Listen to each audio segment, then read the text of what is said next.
you're asked to outline the place you'd like to end up, which is your desired future, and also the place that you could end up if you let everything fall apart, is so that your anxiety chases you and your approach systems pull you forward. You're maximally motivated then.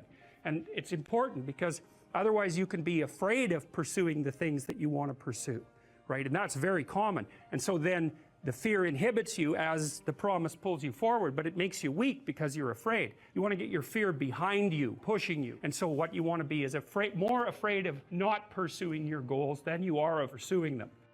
Putting yourself in a challenging mind frame is much easier on you psychophysiologically, because you don't go into the generalized stress response to the same degree. And you're activating your exploratory and seeking systems, which are dopaminergically mediated and that involve positive emotion. So if you can face something voluntarily rather than having it chase you, it's way better for you psychophysiologically. So that's partly why, well, it's worthwhile to go find the dragon in its lair instead of waiting for it to come and eat you. So, and especially when you also add the idea that if you go find the dragon in its lair, you might find it when it's a baby instead of a full-fledged bloody monster that is definitely going to take you down. Don't avoid small problems that you know are there. Face them, because they'll grow into big problems all by themselves. And you can think about, imagine the tax department sends you a notification. You owe them like $300.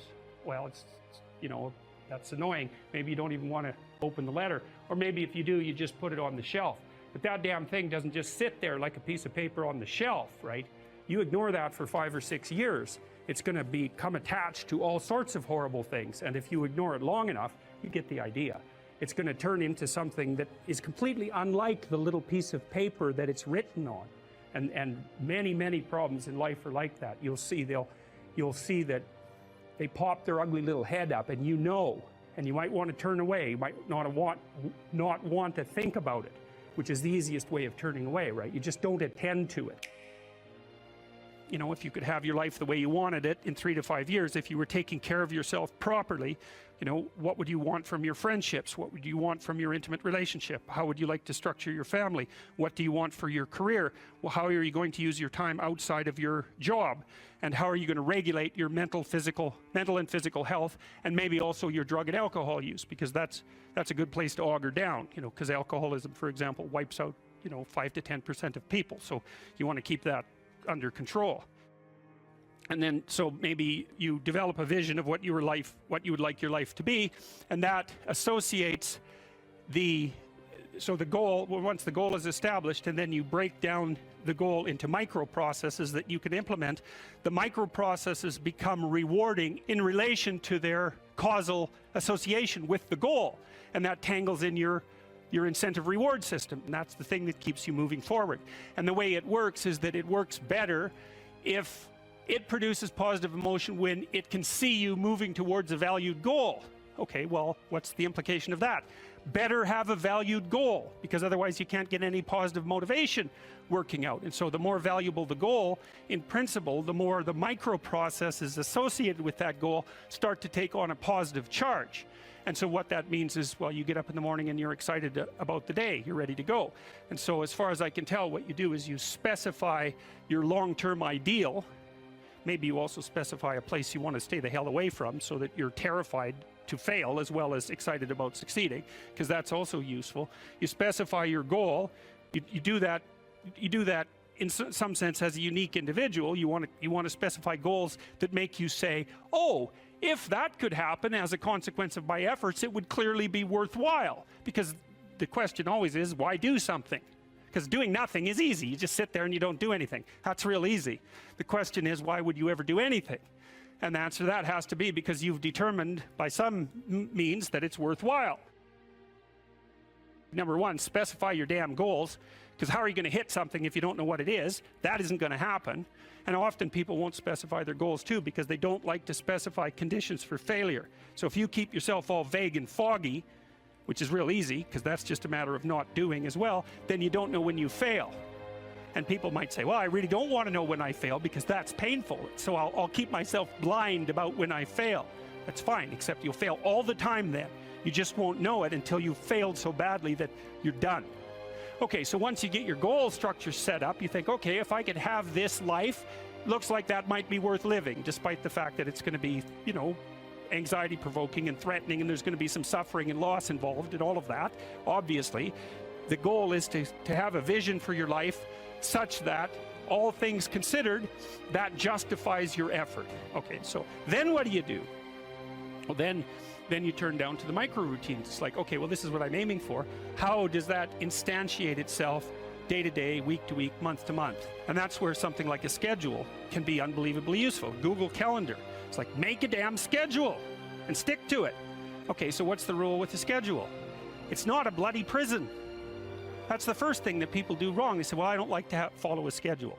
It's like, well, what kind of schedule are you setting up? Well, I have to do this, then I have to do this, then I have to do this, you know, and then I just go play video games, because who wants to do all these things that I have to do? It's like, wrong.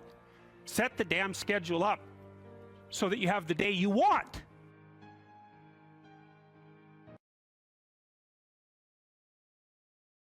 You know, if you take people, and I've told you this, and you expose them voluntarily to things that they are avoiding and are afraid of, you know, that they know they need to overcome in order to meet their goals, their self-defined goals. If you can teach people to stand up in the face of the things they're afraid of, they get stronger. And you don't know what the upper limits to that are, because you might ask yourself, like, if for 10 years, if you didn't avoid doing what you knew you needed to do, by your own definitions, right, within the value structure that you've created, to the degree that you've done that, what would you be like?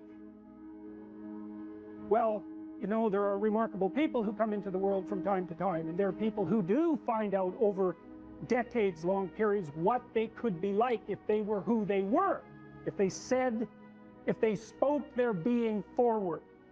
And they get stronger and stronger and stronger, and we don't know the limits to that. We do not know the limits to that. And so you could say, well, in part, perhaps the reason that you're suffering unbearably can be left at your feet, because you're not everything you could be, and you know it.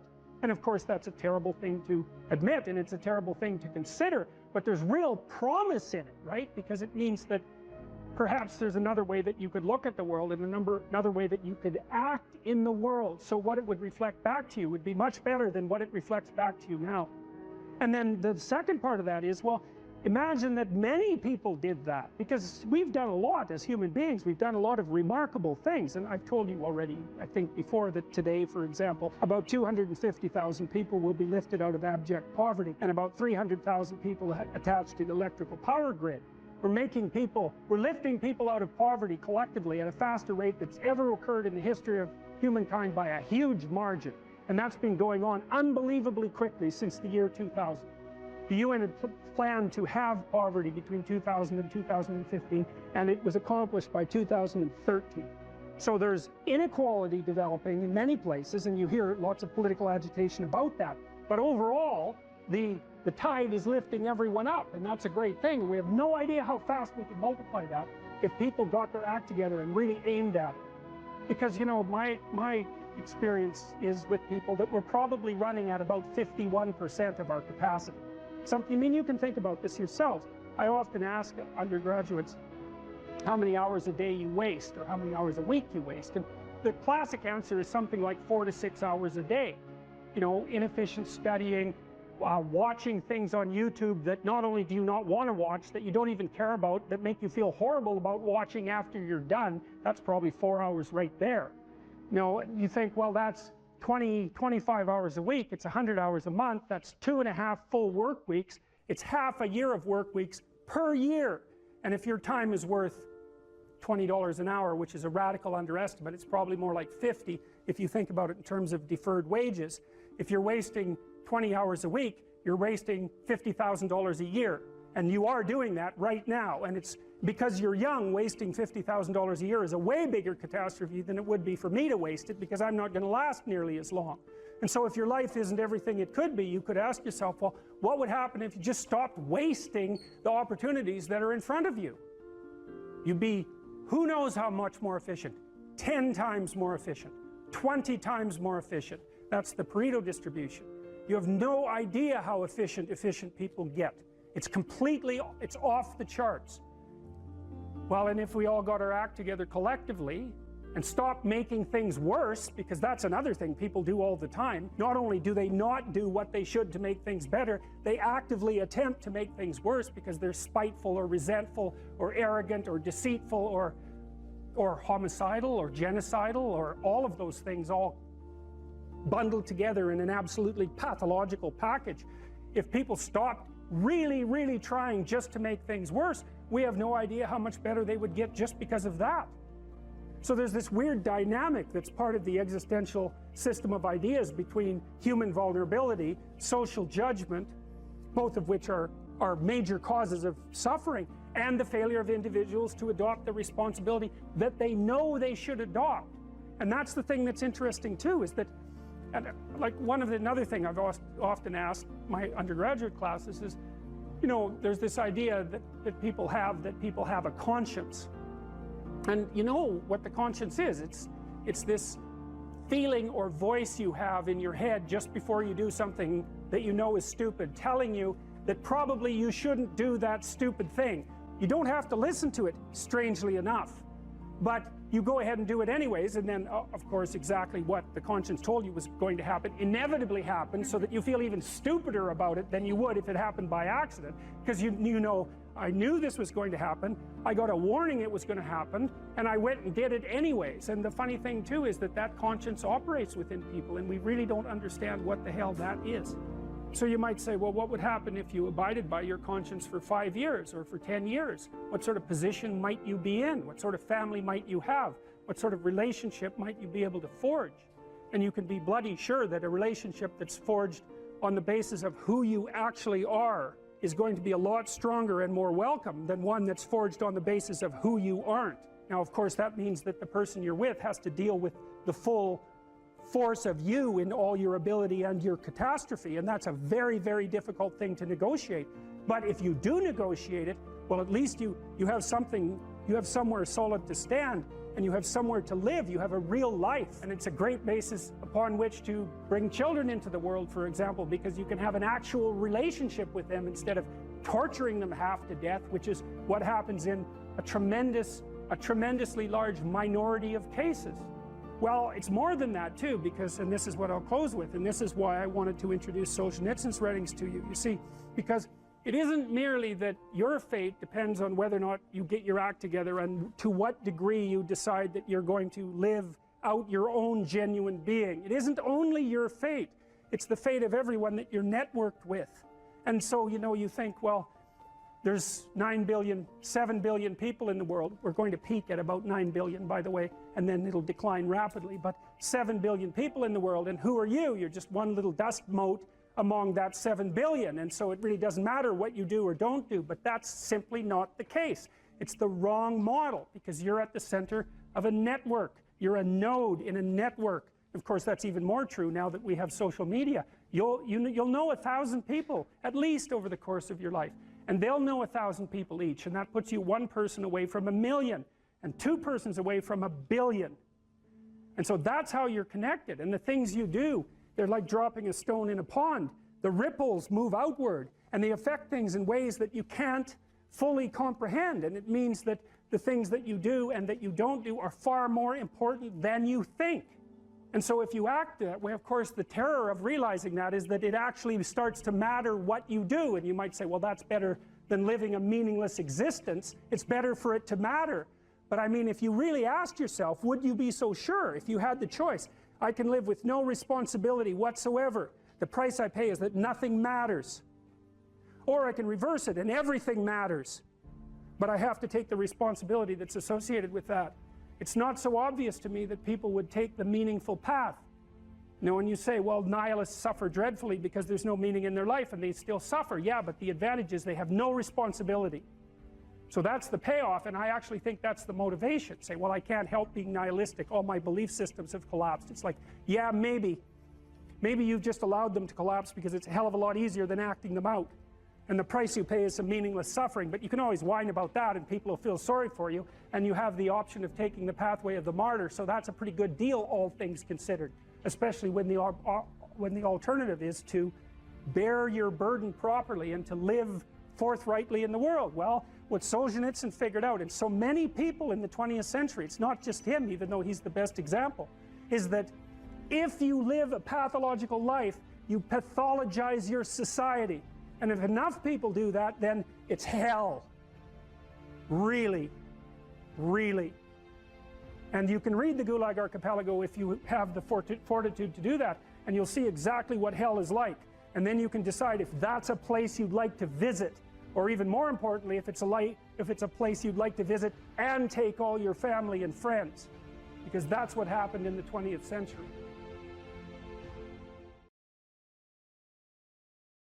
And I would, think about this, because I'll tell you what it is that you need to do to be successful. Some of these things aren't so malleable, but others are things that you can work on.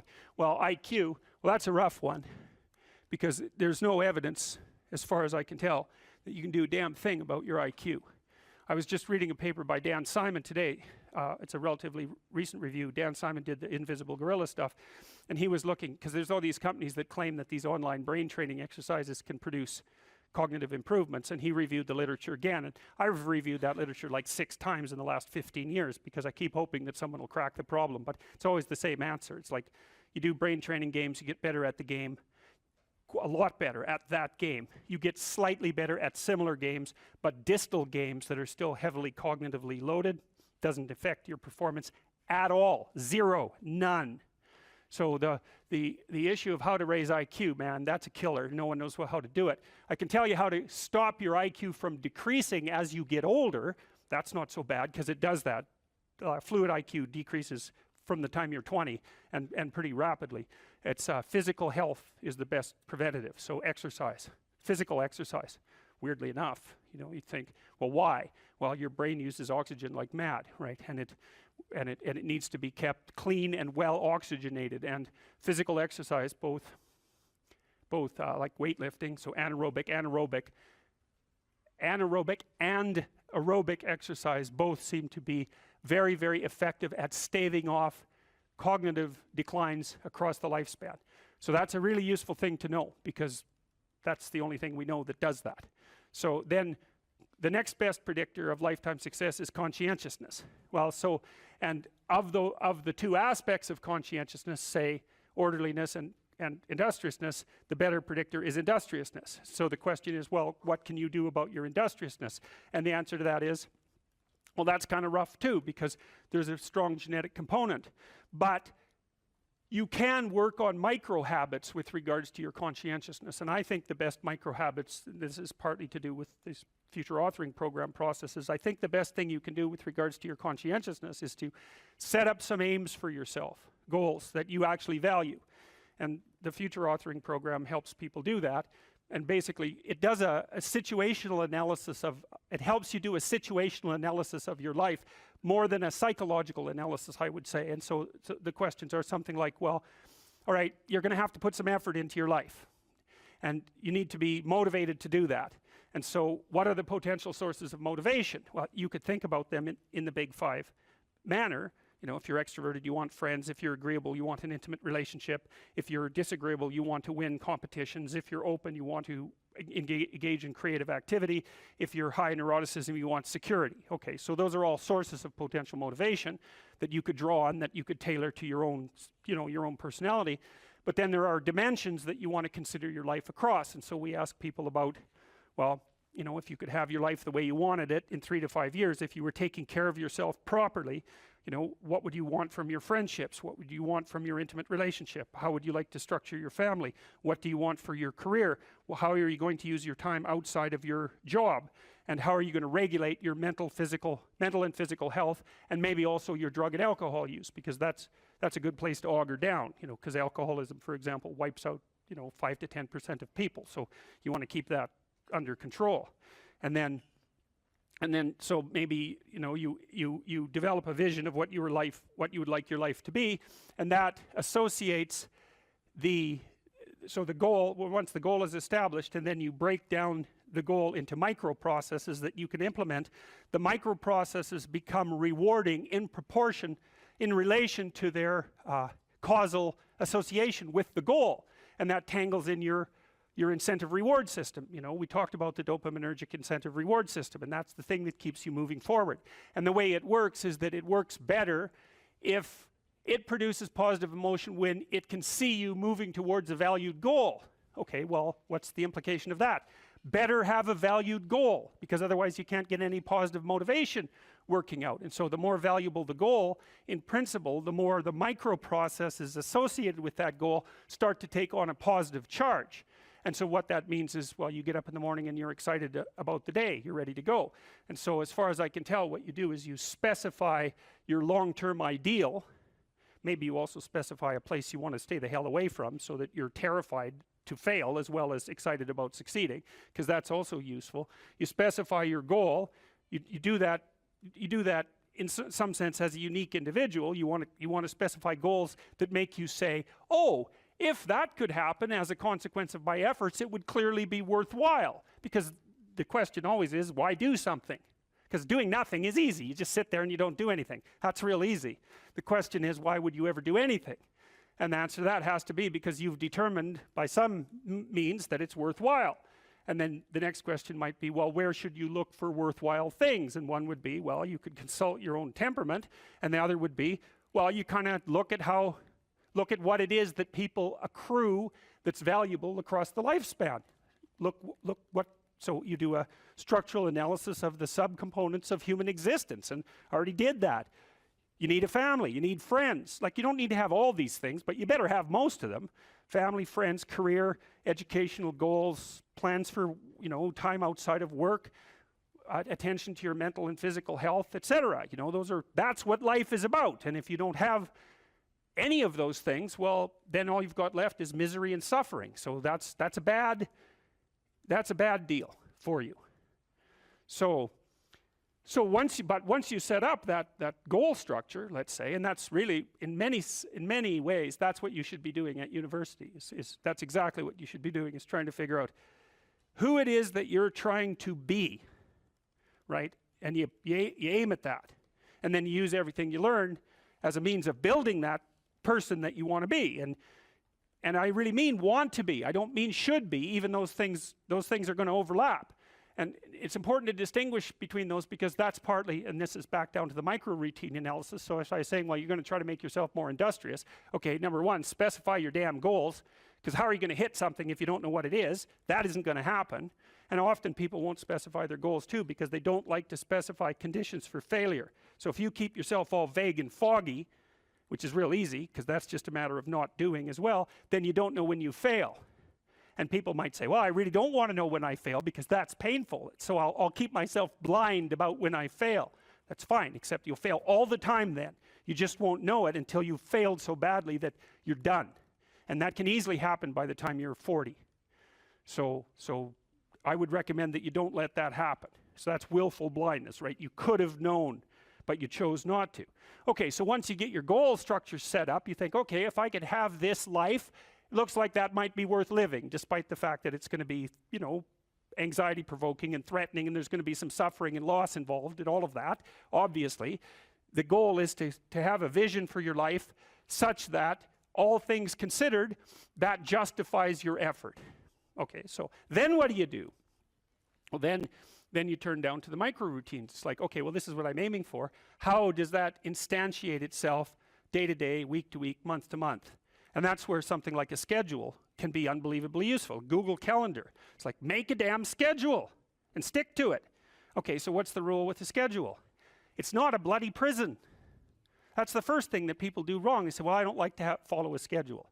Well, it's like, well, what kind of schedule are you setting up? Well, I have to do this, then I have to do this, then I have to do this, you know, and then I just go play video games, because who wants to do all these things that I have to do? It's like, wrong. Set the damn schedule up so that you have the day you want. That's the trick. It's like, okay, I've got tomorrow. If I was going to set it up so it was the best possible day I could have, practically speaking, what would it look like? Well, then you schedule that. And obviously, there's a bit of responsibility that's going to go along with that, because if you have any sense, one of the things that you're going to insist upon is that at the end of the day, you're not in worse shape than you were than at the beginning of the day, right? Because that's a stupid day. if you have a bunch of those in a row, you just dig, you dig yourself a hole and then you bury yourself in it. It's like, sorry, that's just not a good strategy. It's a bad strategy. So maybe 20% of your day has to be responsibility and obligation, or maybe it's more than that depending on how far behind you are. But even that, you can ask yourself, okay, well, I've got these responsibilities, I have to schedule the damn things in. What's the right ratio of responsibility to reward? And you can ask yourself that just like you'd negotiate with someone who is working for you. It's like, okay, you got to work tomorrow. Okay, so I want you to work tomorrow. And you might say, okay, well, what are you going to do for me that makes it likely that I'll work for you? Well, you could ask yourself that, So maybe you do an hour of responsibility and then you play a video game for 15 minutes. I don't know, whatever turns your crank, man. But, you have to negotiate with yourself and not tyrannize yourself. Like you're negotiating with someone that you care for, that you would like to be productive and have a good life. And that's how you make the schedule. It's like, and then you look at the day and you think, well, if I had that day, that'd be good. Great. And you're useless and horrible, so you'll probably only hit it with about 70% accuracy, but that beats the hell out of 0, right? And if you hit it even with 50% accuracy, another rule is, well, aim for 51% the next week, or 50.5% for God's sake, or because you're going to hit that position where things start to loop back positively and spiral you upward. And so that's one way that you can work on your conscientiousness, is plan a life you'd like to have. And you do that partly by referring to social norms. That's more or less rescuing your father from the belly of the whale. But the other way you do that is by having a little conversation with yourself about, as if you don't really know who you are, because you know what you're like. You won't do what you're told. You won't do what you tell yourself to do. You must have noticed that. It's like you're a bad employee and a worse boss, and both of those work for you.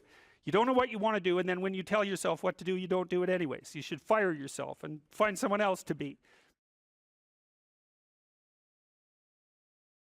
What steps should someone take to start developing delayed gratification when they constantly give in to instant gratification? Well, okay, imagine, I know the answer to this to some real degree, because I had graduate students in particular who I picked because they were very smart and often very creative, but sometimes they weren't very conscientious. So they had a hard time delaying gratification. And so, well, I would say, if you would like to discipline yourself, which is a very good idea, you need to pick a direction you want to go first. Pick a goal you would like to attain. And a medium to long-term goal. You might imagine something you need and want, some attainment that would motivate, whose pursuit would motivate you. And you can ask yourself that. It's a good question to ask yourself in general, It's a very good question to ask yourself, is if you could have what you needed and wanted, what would that be? And that's a meditative question. You don't want to force an answer out of yourself. You want to ask yourself that like you would ask someone else. If I could have what I wanted, what would that look like? And you can ask yourself that in a more differentiated way. If I could have the relationship that I needed and wanted, if I could have the friendships, if I could have the job or career, if I could have the educational pathway, if I could adopt civic responsibility in an optimized manner, if I could engage in some creative enterprise, if I took care of myself properly, if I regulated my susceptibility to temptations, what would that look like if it was optimized? And then that sets you up a goal that has some motivational force. This is worth doing. And then you might find, well, you don't do it anyways. And then I would say, well, that's because you're biting off more than you can chew. The next goal is to take your goal and to fragment it into micro goals until you find a micro goal that's small enough that it still presents some challenge that you will do. And so I've become, one of the things I'm known for, I suppose, is my advice to people to clean up their rooms. And the people who think I'm their enemy laugh about that rule because of its simplicity, let's say. But the only reason they think it's simple is because they've never tried it. It's actually extremely difficult. And it was very frequently the case that, well, it's very difficult to put your room, your office, your bedroom in order. I mean, you think about your bedroom, hypothetically, let's say you're married, you share that room with someone else. Is your bedroom in order? Really? And I don't just mean, you know, is it neat? Maybe it's too neat. Maybe it's too orderly. Maybe it's too sterile. Maybe it's too bare. Maybe that characterizes your whole bloody relationship. Maybe, really? And maybe that is genuinely reflected in the state of your room, because it's very probable that that room is a microcosm of your marriage. It's highly probable. And so what that would mean is to organize that room would require the organization of your marital life, not least because if you want to put that room in order, you're going to have to negotiate with your wife about how that's going to be done. And while you're making that negotiation, even in relationship to the micro details, you're going to encounter almost everything that's wrong with your relationship. And so, you know, you might ask yourself when you walk into your bedroom, I hate this bedroom. It's like, you should really think that through. And then you need to think through what you would need to do so that you love that room, or even more complexly, so that you both loved it. Because that's a tough thing to attain, boy.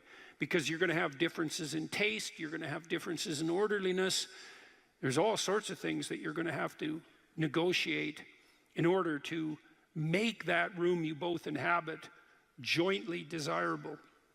Anyways, you set yourself a goal, ask yourself what goal you want to set, and then break the goal down into steps that are small enough so that even someone as pathetic as you could manage them. And that requires a tremendous humility. I know it was frequently the case, for example, with my clients, that I would do an analysis of their situation in life, and let's say, just for the sake of argument, that someone was 30, living at home, in the bedroom they grew up in high school, in a complete bloody state of disorder, both moral and practical. And one of the relatively simple steps that we might agree upon with regards to moving forward is the person might think, well, you know, I'm 30, I'm really immature, I haven't taken any responsibility for my life, my mother still makes my bed and cleans up after me. It's like, well, why don't you just start with that? You know, because you're not going to just fix your life. Why don't you just try to clean up your room like you're a mature 14-year-old instead of a dreadfully dismal 30-year-old. And so, first of all, it's really hard for someone, even if they're desperate, to admit that that's necessary, right? Because it's so bloody humiliating. I mean, really, I'm so damn useless that my basic goal is going to be to clean up my bedroom. It's like, well, looks like it. And actually, it's worse than that, because then you ask the person, you negotiate with the person, they say, well, I'll try to clean up my room. Then they come back the next week and they say, I had one client, this was so funny, he's going to vacuum his rug. That was his goal for the week. He just had a child out of wedlock, and he was afraid that he was going to be a very bad father, which was a very realistic fear. And so he wanted to put himself together, you know, and so that's why he came to see me. And he lived in this squalor, and one thing we decided to do was that he could vacuum the rug, which he hadn't done for like 12 years because his mother would do it. And so it was so funny, it's so unbelievably comical. He went and got the vacuum, a stand-up vacuum, an upright vacuum, and he brought it into his room, but he didn't bring it all the way in. He put it in the doorway, leaning like this across the doorway. And then instead of vacuuming his room, he stepped over that bloody vacuum cleaner for a whole week and then came and told me that he couldn't do it. It's like, it's not surprising to me at all, because you think, well, that's such a trivial thing. It's like, if it was such a trivial thing, he'd have a clean room. It's not trivial at all. That chaos in his immediate environment was deeply emblematic of the chaos of his life. They were the same thing. And so for him to even begin the process of bringing order to chaos, which is a divine process, by the way, and the highest moral requirement, he had to face he had to be willing to face the catastrophe, the chaotic catastrophe of his life. And he hadn't done that for like 30 years. Why was he going to start that week? Just because he said he was going to? It's like, good luck. So what you do as a therapist in that situation is you just make the task smaller until you find a task so small, but still moving forward, that the person will do. So I might have said, I don't remember the particulars of the situation, I might have said, well, do you think you can get that vacuum cleaner? Do you think you could move it out of the doorway into your room? That's all you have to do this week. Do you think you can do that? And I'd say that and offer that without being contemptuous. Like, you have to be very careful about such things. And I know that this is more complicated than it looks. And I also know that the first step taken towards the domination of chaos and its transformation into order is a cardinal and difficult step. And so you can make it small, and that's fine, it'll still work. So I might say, well, just move the vacuum cleaner inside your room. And then I would also say to someone in that situation, don't do more than that.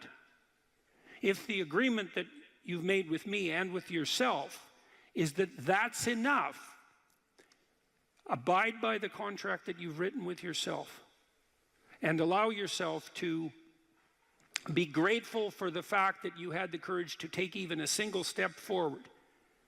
And don't push your bloody luck, because maybe you'll have a brief fit and vacuum the whole rug, and then you'll be so annoyed at how you've destabilized your entire life that you'll redouble your attempts to make a mess, and the place will be more like hell than ever for 2 months. It's very probable that that sort of thing will occur if you break the contract you've set with yourself. The upside of this is, because you think, oh my God, that's so dismal, I have to start that low. It's like, yeah, probably, especially if it's a real difficult thing you're trying to sort out. You have to start as low as you are useless, and that's low. So, but the upside is that progress accelerates. It's not linear, and so if you take once you take the first step, the probability that you'll take a slightly larger second step increases, and that increases non-linearly. And so once you get the ball rolling, so to speak, once you start pushing the rock uphill, you can do it faster and faster. And so even if you have to start in a very humiliating manner, that doesn't mean that's where you'll end. One of the things that Tammy and I learned to do, and this was a consequence of me being trained as a behavior therapist, is, you know, we'll just take an example that maybe I was trying to learn how to compliment her when she dressed nicely. And maybe the fact that I wasn't good at that was manifest in the fact that she'd put some effort into her dress, and then I wouldn't respond in the appropriate manner, and that would dishearten her. And I don't particularly remember that exactly happening, but it'll be a perfectly reasonable example.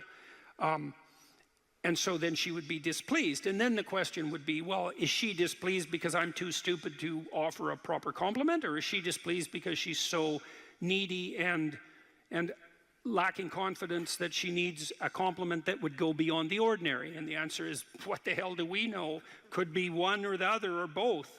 And so what's a possible solution to that? And one possible solution would be, okay, if you do put some effort into your appearance, or I do, we could reverse the situation, but if you put some effort into your appearance, and you would like to hear from me exactly the words that would give you, that would reward you for doing that and provide you with the confidence to attempt it again in the future, what would those words be?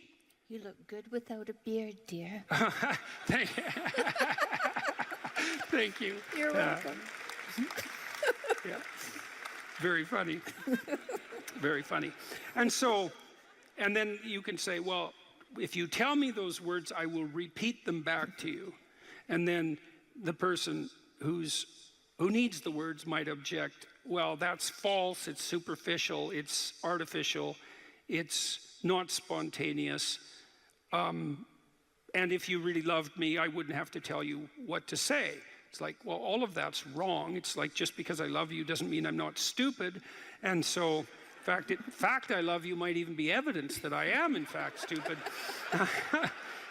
So like, help me out here. I don't know what you want, and maybe you could just tell me, and then I'll tell you what you want, and I'll do it stupidly and badly, but I'll be slightly better at it the next time. And maybe if you let me practice 50 times stupidly and badly, I'll get reasonably good at it, and then that's something that we'll be both good at for the rest of our lives. And that's something worth knowing. You know, if you imagine you're upset with your partner because they haven't delivered something to you, whatever it is that you want, and then there's two questions that arises, right? Are you just like immature and greedy and self-centered, or are they useless and incapable of delivering? And neither of you know, and you have to sort that out.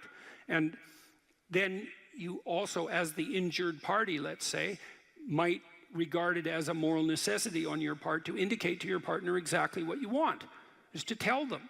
Like, it looks to me like if you did this or said this, then that would satisfy me. And then you might say, well, is that reasonable? Do you feel that it would be reasonable for you to offer that? Would you be willing to offer that? Am I pushing you too far? Those are all things that have to be sorted out. And then you can practice that, and you can practice that with the resolution of every dispute that emerges. If you're willing to take to yourself the responsibility of communicating to your partner your conditions for satisfaction. It means you have to admit them to yourself too, which is also very difficult. And then you can help your partner take stupid incremental steps forward, you know, in the direction that you'd like to see expand, and then you can get better at that. And that's unbelievably useful. You can get better at how you have dinner together, or breakfast or lunch. Those things repeat every day, so they're very important. You can get better at how you greet each other when you come home. You can get better at the routine that you fall into, let's say, when you go to bed at night or when you wake up in the morning. All these things that repeat, you know, because that's your life, the things that repeat. You can conceptualize how you might like them to be ordered if they were undertaken in an optimal manner, and you can start incrementally moving forward to that. And you can do that by communicating what you need and want, and by carefully rewarding your partner for taking the appropriate incremental steps forward. And so if you're trying to discipline yourself, you make a goal, you break it down into micro goals, and you implement the micro goals and reward yourself for doing so. And if you do that reliably and you make that a practice, that you'll become more disciplined across time, and you'll move towards the fulfillment of your goals. And that's practically how that's the practical guide for success on that front.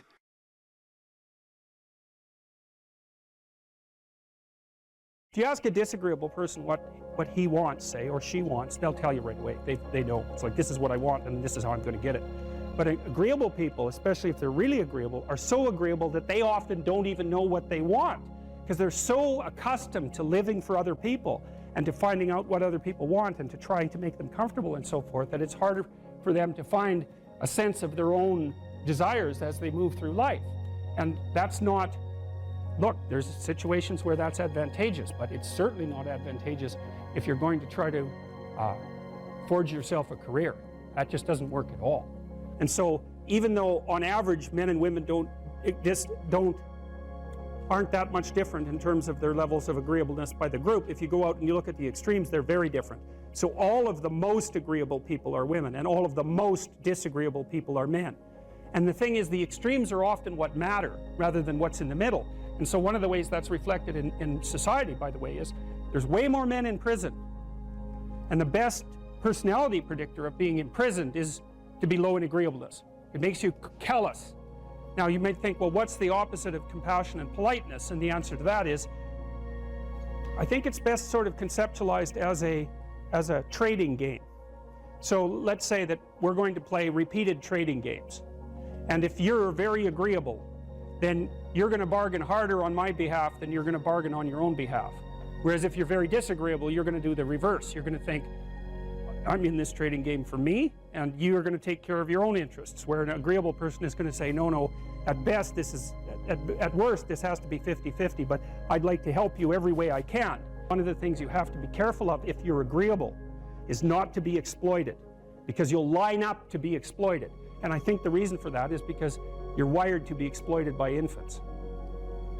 And so That just doesn't work so well in that actual world. And one of the things that happens very often in psychotherapy, you know, people come to psychotherapy for multiple reasons, but one of them is they often come because they're too agreeable. And so what they get is so-called assertiveness training, although it's not exactly assertiveness that's being trained. What it is the ability to learn how to negotiate on your own behalf. And one of the things I tell agreeable people, especially if they're conscientious, is say what you think. Tell the truth about what you think. There's going to be things you think are nasty and harsh, and they probably are nasty and harsh, but they're also probably true. And you need to bring those up to the forefront and deliver the message. And it's not straightforward at all, because agreeable people do not like conflict. Not at all. They smooth the water. You know, and you can see why that is in accordance with the hypothesis that I've been putting forward. You don't want conflict around infants. It's too damn dangerous. You don't want fights to break out. You don't want anything to disturb the relative peace. You know, and if you're also more prone to being hurt physically and perhaps emotionally, you're also maybe loath to engage in the kind of high-intensity conflict that will solve problems in the short term, because it takes a lot of conflict to solve problems in the short term. And, you know, if that can spiral up to where it's dangerous, which it can if it gets uncontrolled, it might be safer in the short term to keep the waters smooth and to not delve into those situations where conflict emerges. The problem with that is it's not a very good medium to long-term strategy, right? Because lots of times there are things you have to talk about because they're not going to go away. And the advantage to having a well-socialized disagreeable person is that they really don't let much get in their way. So if you can get a kid who's disagreeable socialized, that person can be quite the creature, you know, because they're very forward-moving in their nature and very difficult to stop.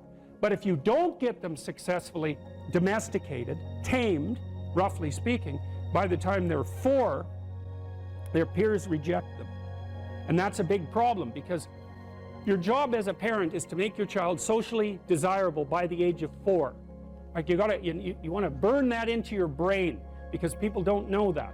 That's your job. And here's why. It's easy if you think about it carefully. So you imagine you've got a 3-year-old child, so sort of halfway through that initial period of socialization, and you take that child out in public. Okay, what do you want for the child? Who cares about you? What do you want from for the child? You want the child to be able to interact with other children and adults so that the children are welcoming and smile and want to play with him or her, and so the adults are happy to see the child and treat him or her properly. And if your child's a horrible little monster because you're afraid of disciplining them or you don't know how to do that properly, then what they're going to do is they're going to experience nothing but rejection from other children and false smiles from other parents and adults. And so then you're throwing the child out there into a world where every single face that they see is either hostile or lying. And that's not something that's going to be particularly conducive to the mental health or the well-being of your child. If your child can learn a couple simple rules of behavior, like don't interrupt adults when they're talking too much and pay attention and try not to hit the other kids over the head with the truck any more than is absolutely necessary, and share and play properly, then when they meet other kids, the kids are going to try out a few little play routines on them, and that's going to go well, and then they're going to go off and socialize each other for the rest of their lives. Because that's what happens, is that from 4 years old onwards, the primary socialization with children takes place among other children. And so if the kids don't get in on that early, they don't move into that developmental spiral upwards and they're left behind. And you can imagine how terrible that is, because a 4-year-old will not play with another 4-year-old who's 2. But a 5-year-old certainly will not play with a 5-year-old who's 2, right? Because the gap is just starting to get unbelievably large. And so the kids start out behind, and then the peers leave them behind, and then those kids are alienated and outside the peer group for the rest of their life. Well, those are the ones that grow up to be long-term antisocial, right? They're already aggressive. It doesn't dip down. Now, what happens to normal boys, roughly speaking? Imagine the aggressive 2-year-old types. They get socialized, so their level of aggression goes down, and then they hit puberty and testosterone kicks in, and bang, levels of aggression go back up. And so that's why males are criminals between the ages roughly of 16 and about 25. So, and it matches the creativity curve, by the way. It's so cool. If you look at the spike of creativity among men, 16 to 25, and it starts to go down, criminality matches that absolutely perfectly. So that's quite cool. So, and testosterone levels raise the average level of aggression among men. It's more dominance than aggression, actually, and testosterone is by no means all bad. And then it starts to decrease at about age 25 or 26, which is usually when men stop staying up late at night, stop drinking as much, develop a full-time career, and take on the burdens and responsibilities and opportunities that are associated with a long-term partner and family. And so, well, so that's the development of what I would call predatory aggression, because I also think that the agreeableness distribution is probably something like predatory aggression versus maternal sympathy. It's something like that. So if you look at other mammals that are predators, because we're predators as well as prey animals, if you look at other animals like bears, the male bear has absolutely nothing to do with the raising of the infants. In fact, the female bears will keep the male the hell away because he's likely to kill the infants and maybe even to eat them. So there's no maternality at all in solitary male mammalian predators. It's really useful to investigate the viewpoints of people who have opposing views to yours, because they'll tell you things. Not only will they tell you things you don't know, they'll also tell you how to see the world in ways that you don't see it. And they'll also have skills that you don't have, that you could develop. So for example, if you're an introverted person, it's very useful to watch an extroverted person, because the extroverted person has ways of being in the social world that aren't natural to you, that you can use to improve your toolkit. And if you're disagreeable, one of the best things to do with disagreeable people, especially if that's alienating them from other people, for example, because it can, you know, people treat you like you're a selfish, arrogant son of a, maybe that's because you are. It's like, okay, so what do you do about that? One of the most promising treatments, let's say, for that is get the person to do something for someone else once a day, just as a practice, and learn how to do it. Maybe you can wake the circuit up, you know, if you think that it's lying dormant in you, which is probably right. You know, I think we have a very wide range of propensities within us. Some are switched on, genetic propensities. Some are switched on, but I think that if you put yourself in the right situation or walk yourself through the right exercises, you can switch some of these other things on as well. But it takes work and dedication and discipline. I would say, generally speaking, if you want to adapt yourself properly to life, you should find a niche in the environment that corresponds with your temperament. Right? You shouldn't work at cross purposes to your temperament because it's just too damn difficult. But having done that, then you should work on developing the skills and viewpoints that exist in the space opposite to your personality, because that's where you're fundamentally underdeveloped.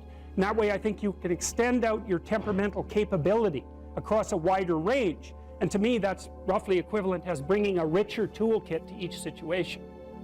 You know, so if you're hyper extroverted, you should probably learn to shut up at parties now and then and listen just to see what's going on, to see if you can manage it, you know. And if you're introverted, well, then you should learn how to speak in public and to learn how to go to parties without hiding in the corner and saying nothing to anyone. You know, and if you're agreeable, then you need to learn how to be disagreeable so people can't push you around. And if you're disagreeable, you need to learn how to be agreeable so that you're not an evil son of a bitch.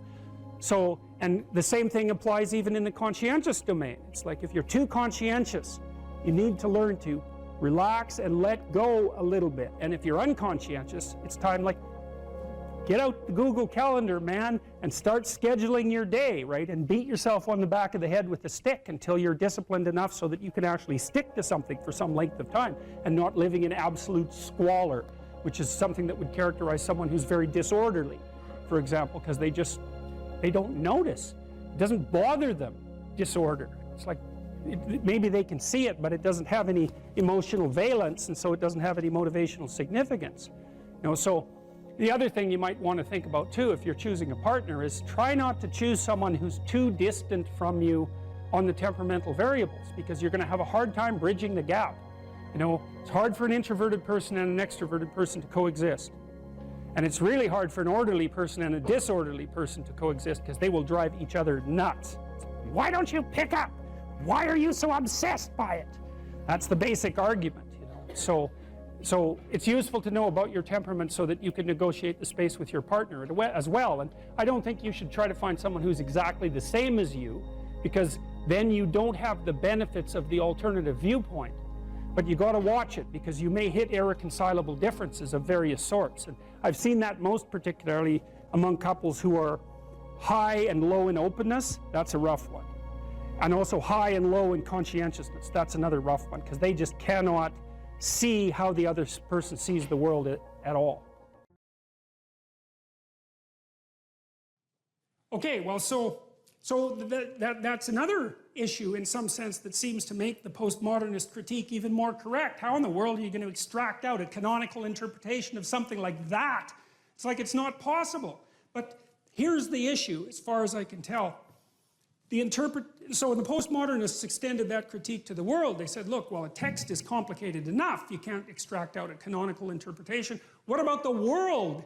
The world's way more complicated than a text, and so there's an infinite number of ways that you can look at the world. And so how do we know that any one way is better than any other way?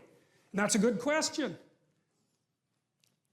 Now, the postmodern answer was, we can't.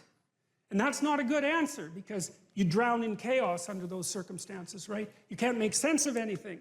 And that's not good, because it's not neutral to not make sense of things. It's very anxiety-provoking. It's very depressing, because if things are so chaotic that you can't get a handle on them, your body defaults into emergency preparation mode, and your heart rate goes up and your immune system stops working, and like you burn yourself out. You age rapidly because you're surrounded by nothing you can control. That's an existential crisis, right? It's anxiety-provoking and depressing, very hard on people. And even more than that, it turns out that the way that we're constructed neurophysiologically is that we don't experience any positive emotion unless we have an aim and we can see ourselves progressing towards that aim.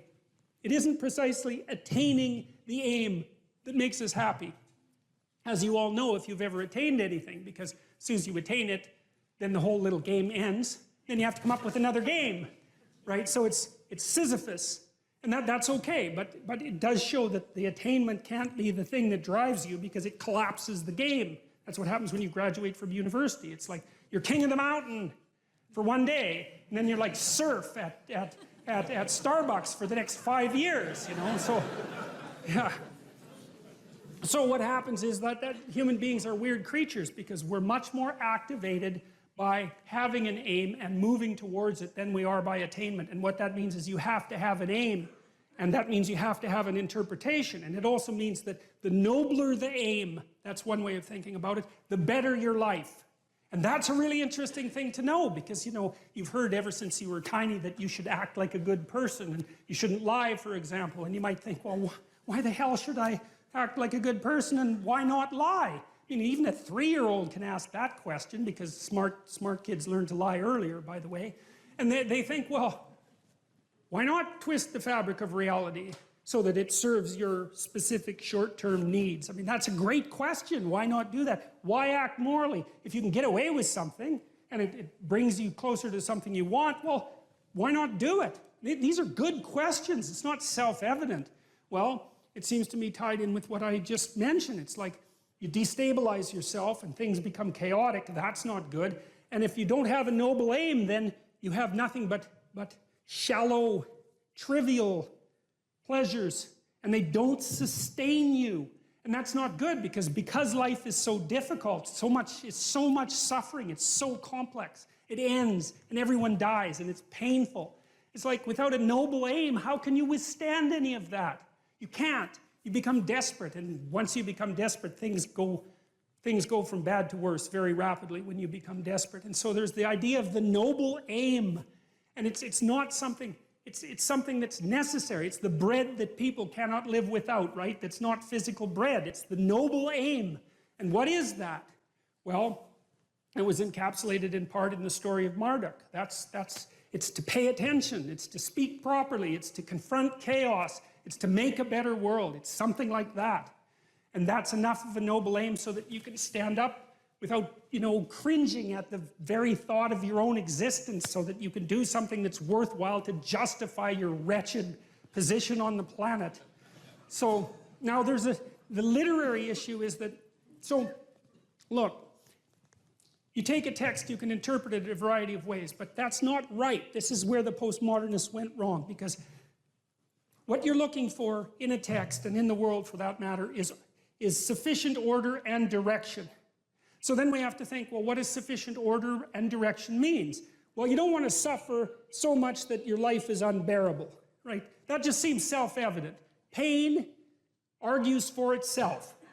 I think of pain as the fundamental reality because no one disputes it, right? I mean, even if you say that you don't believe in pain, it doesn't help when you're in pain. You still believe in it, right? You can't pry it up with logic and rationality. It just stands forth as what the fundament of existence, and that's actually quite useful to know. Say, well, you don't want any more of that than is absolutely necessary. And I think that's self-evident. And then you say, well, wait a minute, it's more complicated than that. You don't want any more of that that's necessary today, but also not tomorrow and not next week and not next month and not next year. So however you act now, better not compromise how you're going to be in a year, because that would just be counterproductive. That's part of the problem with short-term pleasures, right? It's like act in haste, repent at leisure. Everyone knows exactly what that means. So you have to act in a way that works now and tomorrow and next week and next month and so forth. And so you have to take your future self into account. And human beings can do that. And taking your future self into account isn't much different than taking other people into account, right? Because I remember there's this Simpson episode, and Homer downs a quart of mayonnaise and vodka. He says, Marge says, you know, you shouldn't really do that. And Homer says, that's a problem for future Homer. I'm sure glad I'm not that guy.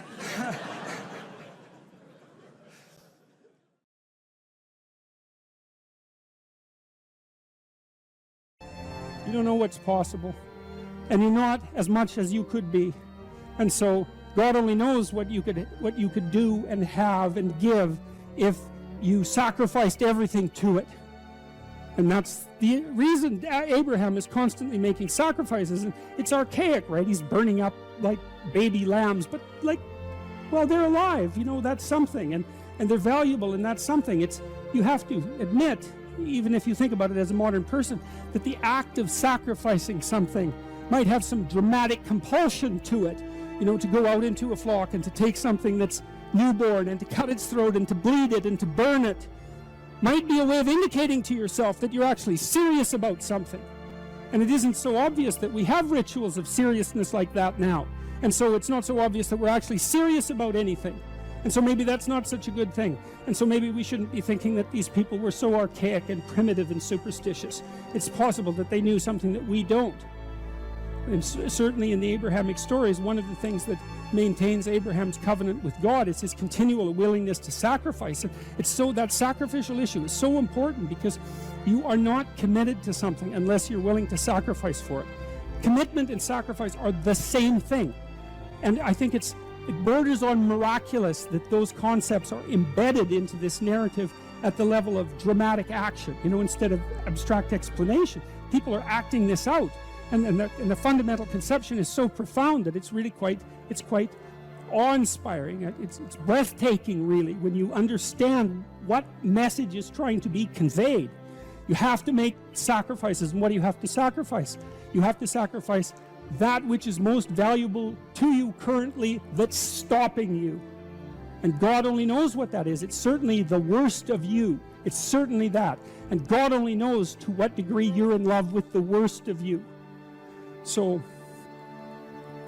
you move from the unbearable present to the ideal future, and you can't help that. You have to live in a structure like that. That's your house. That's another way of thinking about it. And if you want to get your house in order, and if you want it to be a place that you can live properly, then you have to plan the future that is perfect. And then I think, well, what does that mean? And it means it's good for you.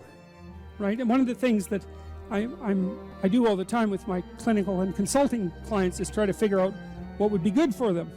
But we do more than that. We try to think, okay, well, how can we set this up so it's really good for you, and that all the side consequences of that are things that are good for other people. And so, because people are often also timid about trying to get something that's good for themselves because they feel that it's selfish or that they don't deserve it.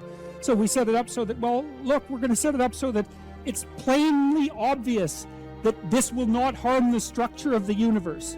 For you to have what you need and to do it in a way that's of benefit to other people, there's no downside to that. And so it's okay. It's okay if you reach out and take that. And one of the things that's interesting about the biblical stories, the Abrahamic stories as well, is that God doesn't really seem to be opposed to the success of the people that he's chosen. You know, what happens to them is as they progress through their journey is they get larger flocks, and they get more authority, and they get life more abundant. That's what happens. God doesn't seem to be a miser in the Old Testament. It's like if you put in the effort and you accept the covenant and you make the sacrifices, then you get to be successful, and maybe successful beyond your wildest dreams. And that's actually seems to be okay with God, and that's pretty cool given that, you know, that general notion of. But again, it seems to me that that's very good news, and that you also don't have to be perfect in order to have that happen. And then the other thing, this is the issue about going into the unknown. It's like, well, if you leave your country and your kin and your father's house, and you go out into a land that your intuition guides you to, you're going to undergo these radical transformations. This is a sacrificial transformation too, because you're moving forthrightly and voluntarily into chaos, right? And that's the same as the dragon fight. That's the hero's story. And what will happen there is that you will transform yourself. And so the call to an ideal is also the call to a sequence of deaths and rebirths that move you closer and closer to the ideal.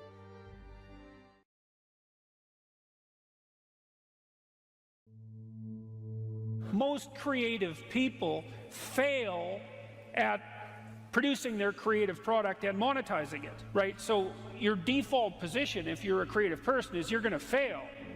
And that's because it's hard to come up with something new, and it's hard to present it to the market at the right time, and it's hard to market it. Like, those things are really, really difficult. And so what successful entrepreneurs do is they just keep doing it over and over and over and over and over and over and over. And eventually, if they're fortunate, one of their ideas happens to hit the right place at the right time. And so that's also Darwinian in some sense. You know, you're creating all these little enterprises that are sort of alive. They're run by people, after all. And even if your idea is good, that doesn't mean it will be successful. There's so many things that have to be taken into account. So this is partly why persistence, and that's part of conscientiousness, is so useful. It's like, you know, what do they say? If at first you fail, then try again. And that would probably mean try something different rather than the same thing. But persistence is helpful because it enables you to run many, many experiments. And you need to know that the baseline is failure.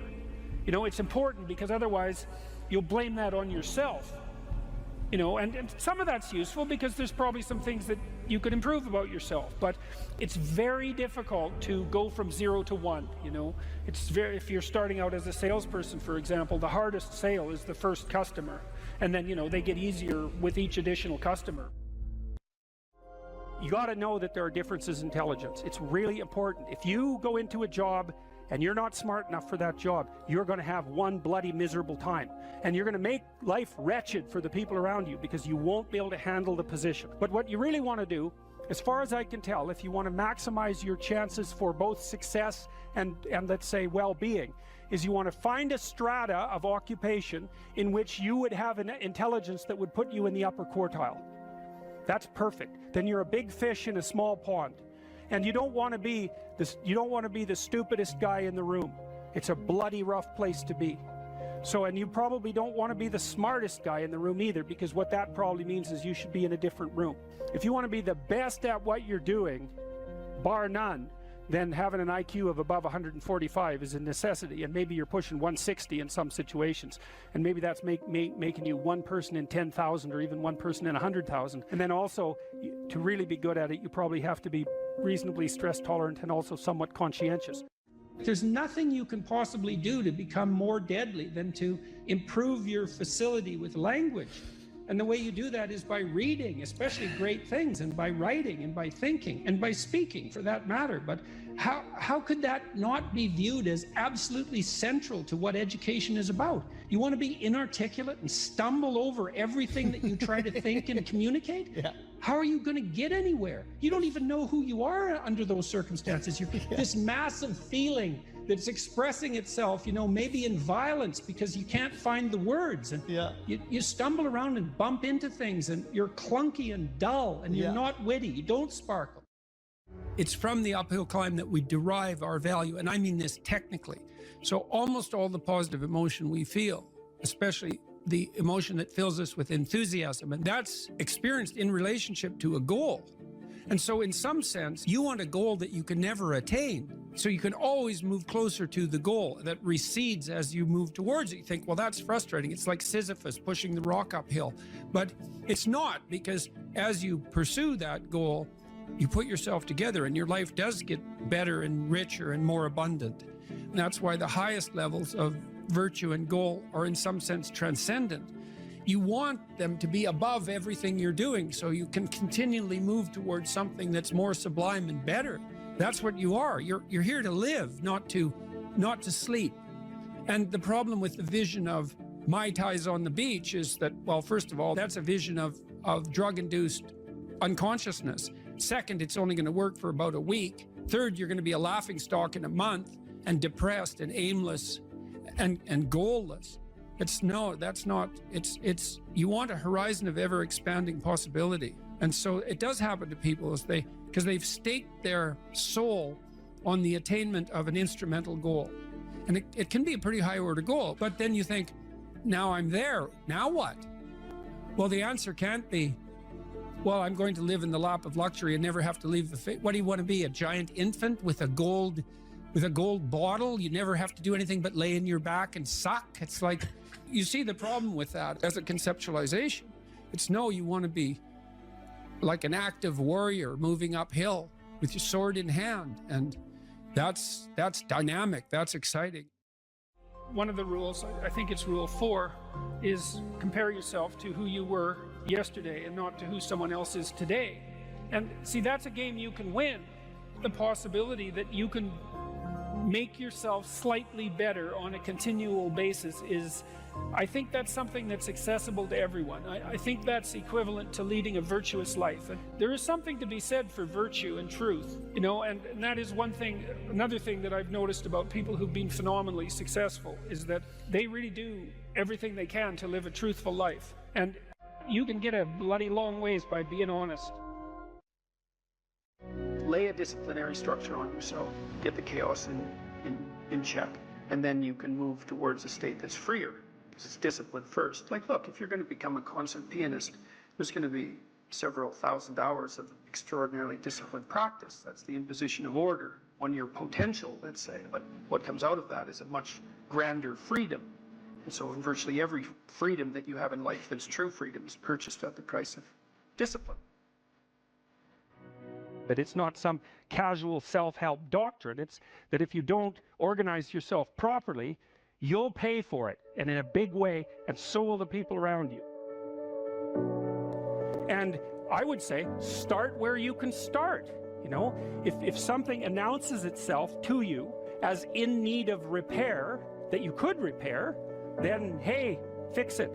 You fix 100 things like that, your life will be a lot different. I often tell people too, fix the things you repeat every day, because people tend to think of those as trivial.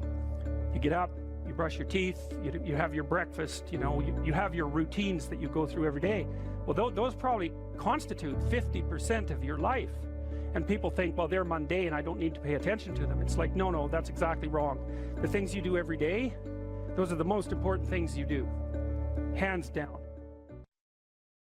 People are afraid of the truth because often if you reveal it, it causes conflict in the moment. Telling the truth is definitely an adventure. Seeking for sure, but also telling. Another way of going about it is to just say what you think and see what happens. That's an adventure because you don't know what the outcome is going to be. So look, there's this old idea that it's necessary to have faith in the truth. And so here's a way of thinking about that. Someone asks you a question and you might think, well, here's the outcome I want, and so here's how I'm going to answer that question. So that's one way of approaching it. But another way of approaching it is, you ask me a question, I'm going to think about the answer, and I'm just going to tell you what I think. And it doesn't matter what the outcome is, because I'm willing to see what the outcome will be, predicated on the idea that there isn't a better outcome than the one that truth produces. Even if it's harsh and terrible in the short term, and sometimes it is, it's like there isn't a better way of doing it. Now, you might say, well, how do you know that? And the answer is, well, I don't know that. That's why it's an article of faith, because I believe, and I believe this deeply, the being that you produce as a consequence of telling the truth is good by definition, even though it's harsh and often uncomfortable because you get in trouble. One of the things that I've really learned recently, or learned to articulate better, is that there's a very tight relationship between aspiration and responsibility. The first question might be, do you need to aspire to something? And the answer is, well, yes, because you have to do something. You can't, if you just sit there, you'll die. You can't just sit there. You have to go act out in the world. Okay, so act towards what?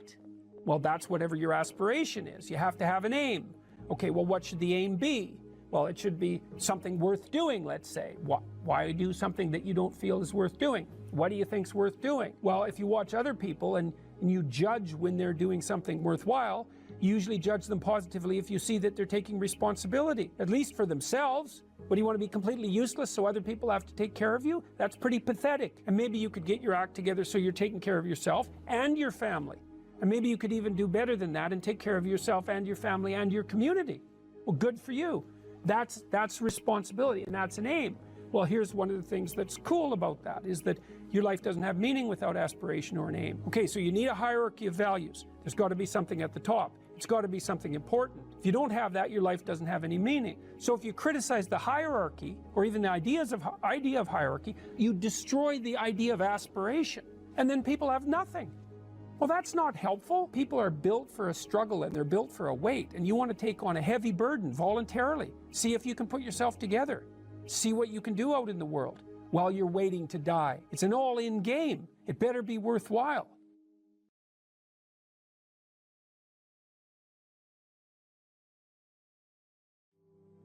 I don't know if you can be less afraid of death exactly, but I think that here's a hypothesis, and this is a Socratic hypothesis. I write about this in my book too, by the way. Maybe if you live your life thoroughly, right? You take use of the advantages, make use of the advantages that are put in front of you, make use of your talents, say yes to things, tell the truth, like stand up and get at it, assuming that you can do that, you know, because some people are very ill and hurt, but assuming you can do that, I think the only way to combat fear of death is to live fully. And I think that might actually work. I kind of wonder, I've talked about this with my father too, who's getting pretty old. You know, I've asked him if, for example, if he could be transformed back into an 18-year-old, knowing what he knows now, would he do it? And he was ambivalent about that. You know, he didn't say no, but he didn't say yes. And we talked about this idea that if you lived your life fully, you know, maybe that would be good enough. Because, you know, I loved having kids, but I don't feel that I would have kids again, you know, because in some sense I've already done that. And so maybe there's a set number of adventures that you have to go on in your life. Let's say you have to be married, you have to have kids, you have to have a career, you have to have friends, you have to have something useful to do with your time outside of work. Those are all things that are covered in the future authoring program, by the way. Maybe if you do all those, it's like, that's good enough. You've had your life, and that's enough. I mean, I don't know. 10 years ago, I thought, you know, if I could extend my life radically, then I would. And I'm not so sure about that now that I'm 55. You know, I'm getting older. I kind of have a suspicion that you might come to an end, you know? That's what it looks like. I mean, I don't want that to be soon, but maybe you exhaust yourself in your life, you know, maybe you can, so that there's nothing left of you, really. Do you worry that your fame traps you into the person that you were before? Yeah, well, Elvis became an Elvis impersonator by the time he died. Yeah, do you fear that you have become a Jordan Peterson impersonator? Do you fear of, in some part, becoming the famous suit-wearing, brilliant Jordan Peterson? The certainty in the pursuit of truth, always right. I think I worry about it more than anything else. I hope I do. I better. Has fame to some degree, when you look at yourself in the mirror, in the quiet of your mind, has it corrupted you? No doubt, in some regard. I mean, it's a very difficult thing to avoid, you know, because things change around you. People are much more likely to do what you ask, for example, right? And so that's a danger, because one of the things that keeps you dying properly is that people push back against you optimally. This is why so many celebrities spiral out of control, especially the tyrannical types that, say, run countries. Everyone around them stops saying, yeah, you're deviating a little bit there. They laugh at all their jokes. They open all their doors. They always want something from them. The red carpet's always rolled out. It's like, well, you think, wouldn't that be lovely? It's, well, not if the red carpet is rolled out to you while you're on your way to perdition. That's not a good deal. You just get there more efficiently. And so one of the things that I've tried to learn to manage is to have people around me all the time who are critics, who are saying, yeah, I could have done that better, and you're a little too harsh there, and you're alienating people unnecessarily there, and you should have done some more background work there. And I think the responsibility attendant upon that increases as your influence increases. And as your influence increases, then that becomes a lot of responsibility. You know, and then maybe have an off day. And well, here's an example. I've been writing some columns lately about things that perturb me, like the forthcoming famine, for example. And it's hard to take those problems on. It's difficult to take those problems on in a serious manner, and it's frightening. And it would be easier just to go up to the cottage with my wife and go out on the lake and watch the sunset. And so I'm tempted to draw on anger as a motivating energy to help me overcome the resistance to doing this. But then that makes me more harsh and judgmental in my tone when I'm reading such things, for example, on YouTube, than might be optimal. Now, I've had debates with people about that, because I have friends who say, no, if you're calling out the environmentalist globalists who are harassing the Dutch farmers, then a little anger is just the ticket. But then others say, well, you know, you don't want to be too harsh because you alienate people who would otherwise listen to you. It's like, that's a hard balance to get right. But also maybe anger hardens your mind to where you don't notice the subtle, quiet beauty of the world. The quiet love that's always there, that permeates everything. Sometimes you can become deeply cynical about the world if it's the Nietzsche thing. Yeah. Battle not with monsters, lest ye become a monster. Yeah. And if you gaze into the abyss gazes also into you. Right. But I would say, bring it on.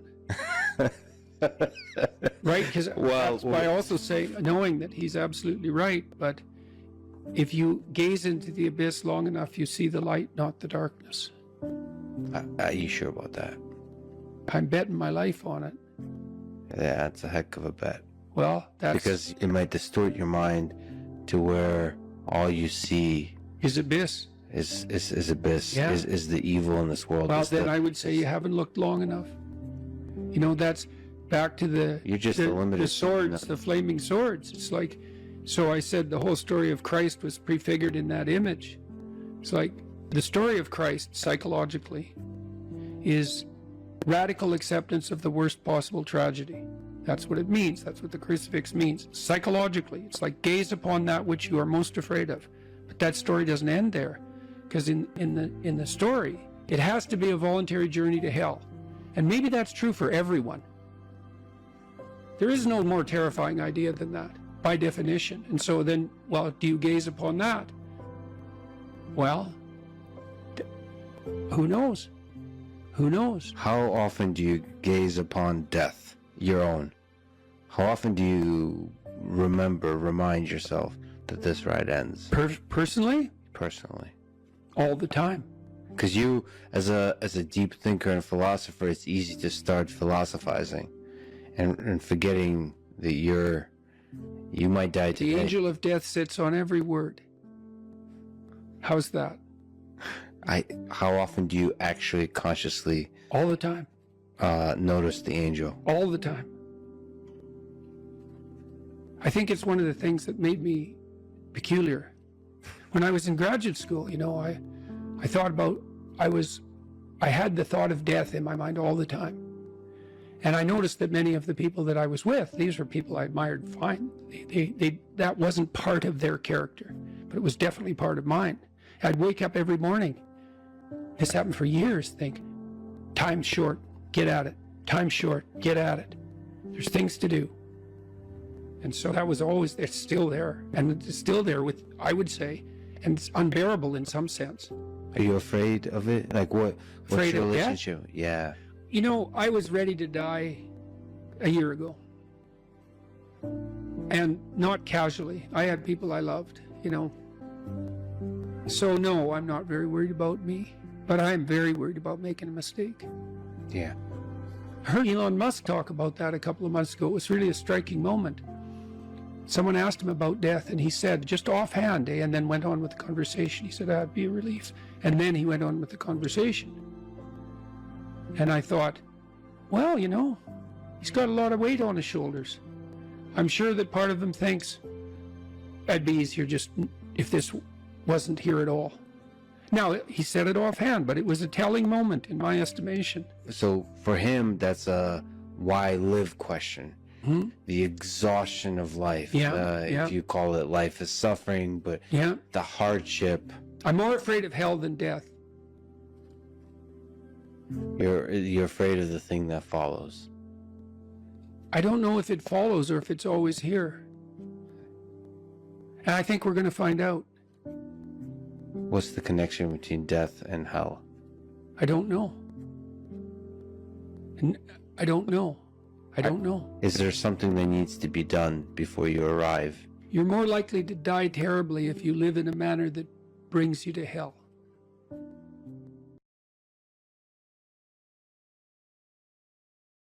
There's this old story in King Arthur where the knights go off to look for the Holy Grail, which is either the cup that Christ drank out of at the Last Supper or the cup into which the blood that gushed from his side was poured when he was crucified. The stories vary, but it's basically a holy object like the phoenix in some sense that's a representation of transformation.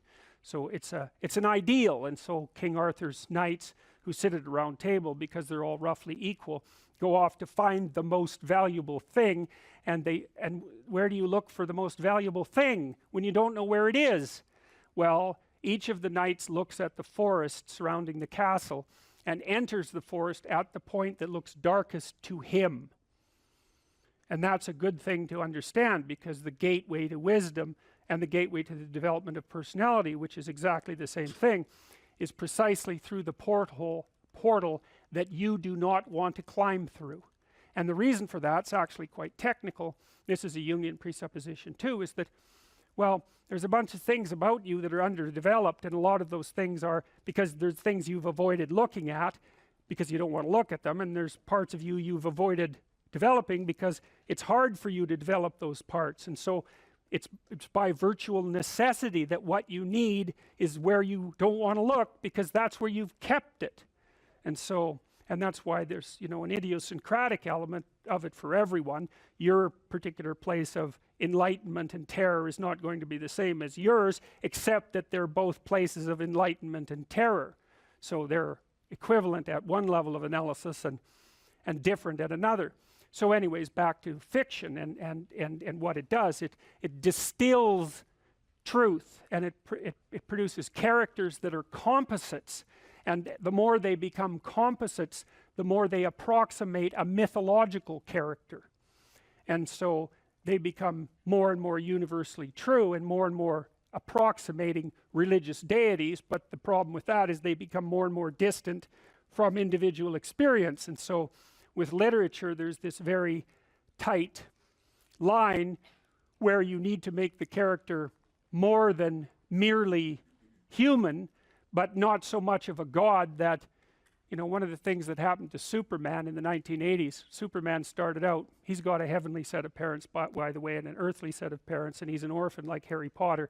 Very common theme is that when Superman first emerged, he could only jump over buildings, you know, and maybe he could stop a locomotive, but by the time the 1980s rolled around, like he could juggle planets and, you know, swallow hydrogen bombs, and, you know, he could do anything. Well, people stopped buying the Superman comics because how interesting is that? It's like something horrible happens and Superman deals with it.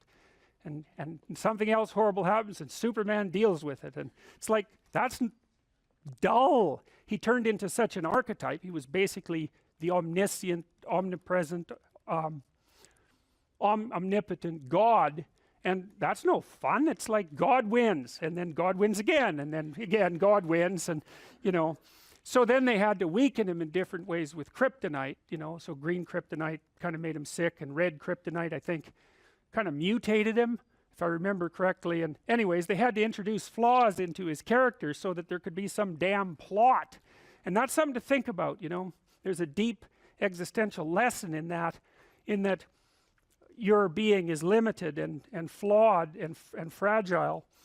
You're like the genie, which is genius in the little tiny lamp, you know, this immense potential, but constrained in this tiny little living space, as Robin Williams said when he played the genie in Aladdin.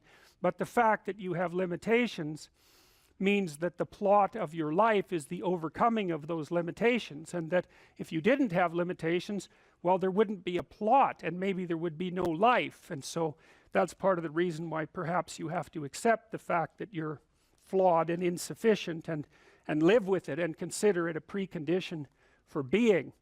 It's at least a reasonable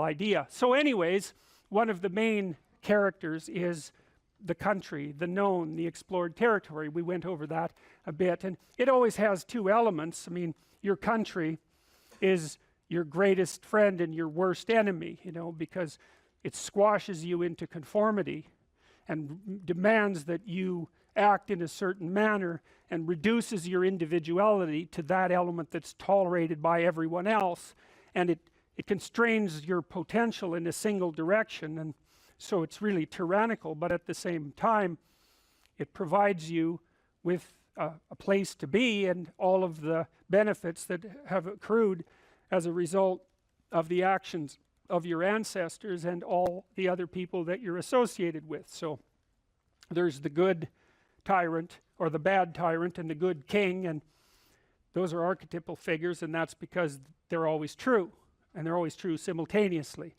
you know, which is partly why I object to the notion of the patriarchy, because it's a it's the what do you call that? It's the apprehension of a mythological trope, which is that of the evil tyrant, without any appreciation for the fact that the archetype actually has two parts, and the other part is the wise king. And, you know, you can tell an evil tyrant story about culture, no problem, but it's one-sided, and that's very dangerous, because you don't want to forget all the good things that you have while you're criticizing all the ways that things are in error.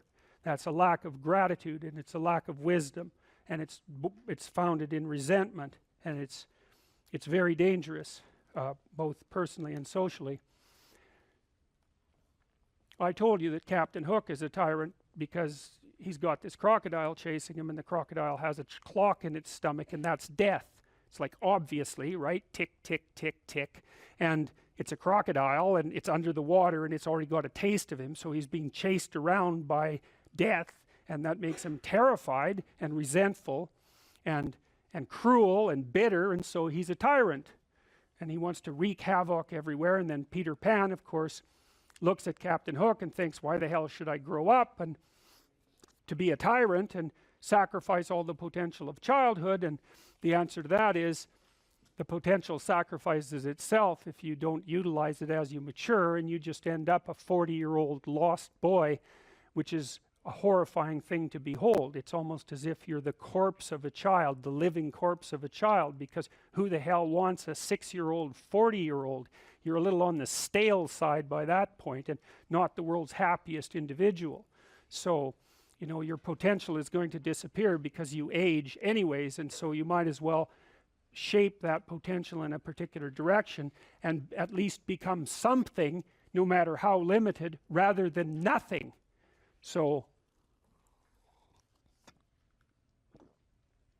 you know, Peter Pan, that's a great story. It's a great mythological story. So,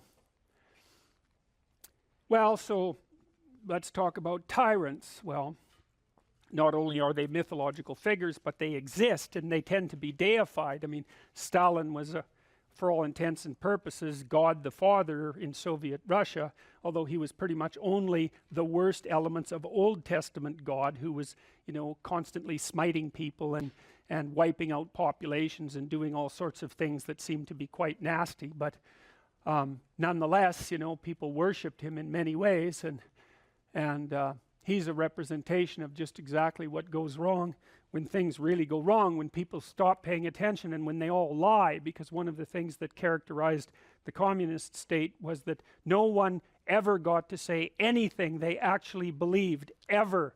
And that was partly because 1 out of 3 people was an informer, which meant if you had a family of 6 people, 2 of them were informing on the government about you, and that included your own children. And if you were an informer, you were often amply rewarded by the state, so that if you lived in an overcrowded apartment building with 3 families in the same flat, and you informed on, you know, the woman down the hall that you didn't like, she got shipped off to the old concentration camp, and you got her apartment. And so that was a lovely society, and it only killed about 30 million people between 1919 and 1959. So that's what happens when the archetypal structure gets tilted badly, when people forget that they have a responsibility to fulfill as citizens, as awake citizens who are capable of stating the truth, and the archetype shifts, so there's nothing left of the great father except the tyrant. And let's not have that happen. I mean, the one on the right is really interesting, because consciously or unconsciously, you know, there's Stalin surrounded by what is, for all intents and purposes, fire.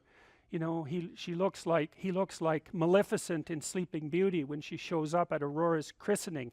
You know, she puts her arms up in the air and green fire surrounds her. It's like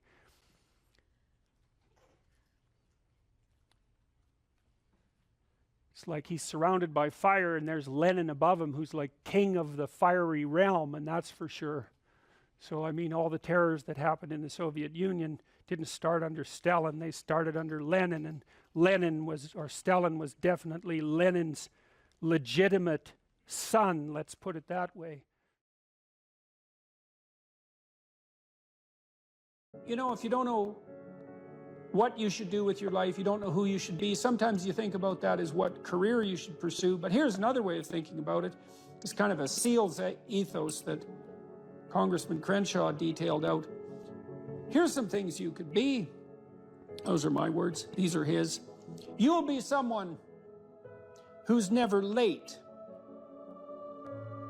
You will be someone who takes care of his men, gets to know them, and puts their needs before yours. You will be someone who does not quit in the face of adversity. You will be someone who takes charge and leads when no one else will. You will be detail-oriented, which you discuss a lot in later sections of the book, always vigilant, attentive. You will be aggressive in your actions, but never lose your cool. You will have a sense of humor, because sometimes that is all that can get you through the darkest hours. You will work hard and perform, even when no one is watching. You'll be creative and think outside the box, even if it gets you in trouble.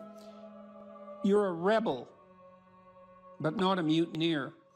You are a jack of all trades and master of none. And then you follow that a little later with this paragraph, these paragraphs. Be aggressive enough to kill the enemy, but immediately calm enough not to scare the little old lady.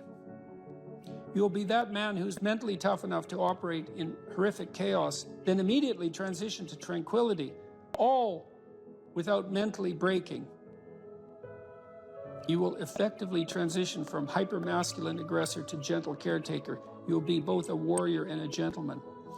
The qualities that made SEAL leaders great were rarely physical in nature. They listened. They empowered their team to be successful, carefully entrusting individuals with additional responsibility. It's a real conservative ethos there. They highlighted good performance publicly, and criticized bad performance privately. And so, well, you know, those are lists of virtues, and maybe they're not the only list of possible virtues, probably not. But if you're lost and you don't know where to start, practicing, you know, you also talk about this idea that, this is an Aristotelian idea, you know, that we are our habits. We become what we practice. And imagine if you're lost in your listing, you think, well, you find some things admirable.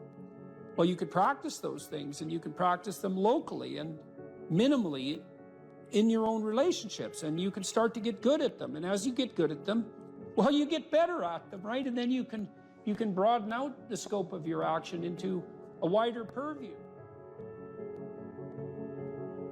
So you said here too, let's go for another quote here. Throughout your life, this is very practical advice too, and I think it's very wise from a therapeutic perspective. Throughout your life, you have people you look up to. Okay, so let's think about that. You look up. What does that mean? Why up? Well, up is something that beckons from a distance. It's like a light on a hill, and we automatically assume that those who we admire are people we look up to. So that specifies a distance and a direction, and it's uphill. It's up toward a higher vista, let's say. So there are automatically people who elicit that spirit in you. You have noticed the way. Might also imply that there's some sense of struggle required to get to that point, because it's easier to go downhill than it is uphill. Yes, definitely. That's right. It's an uphill trek. And it also implies judgment, because if someone's above you, then they also serve as a judge, or you serve as a judge in relationship to them, because you compare yourself unfavorably with them. And that can also inspire you to tear them down. That's really the story of Cain and Abel, and that's a major story. You have noticed the way a teacher, parent, coworker, mentor, or friend interacts with others, and you come away thinking, that behavior simply works better. They are respected, admired, and successful. And you find yourself wondering why that is. You do if you're a little bit humble instead of being envious, right? Because otherwise you think, well, that damn crook, he just stole his position, and that's why he's got it. But if you're a bit humble, you might think, well, no, that guy looks successful. Maybe he knows something I don't. You are noticing attributes and character traits that are good and worth aspiring to. You are noticing attributes that make certain people more successful than others. You are noticing what a hero looks like. And in the process, you are discovering a path made up of desirable personality traits that helps you ascend in social hierarchies. That's Jacob's ladder, by the way. That ladder that is the hierarchy to the good. That's the vision Jacob has of the pathway to God, is that it's a hierarchical structure with the thing that's ultimately good at the pinnacle, by definition, right? The best of all possible goods. And then there are intermediary structures all the way up, and beings inhabiting those structures. And this isn't metaphysical. It's like if you find someone you admire, the reason you admire them is because they're higher up in that heavenly hierarchy, so to speak, than you are. And your whole nervous system tells you that. You're compelled to listen. You're compelled to pay attention by the action of your own unconscious mind. You know, what's interesting about this point of identifying these heroes or at least role models, you can call them either one. I just thought heroes was a more compelling word to use for the sake of writing it. But what's interesting about it too is how pop culture actually plays a pretty important part of this, because like there's plenty of people who simply don't have these good role models in their lives, and you have to acknowledge that. And so where are they supposed to turn? And it's maybe one of the reasons that it's so important to fight these cultural wars that you and I engage in on a fairly regular basis, that they become a serious part of our politics, which at the same time is necessary, but also deeply, deeply unfortunate.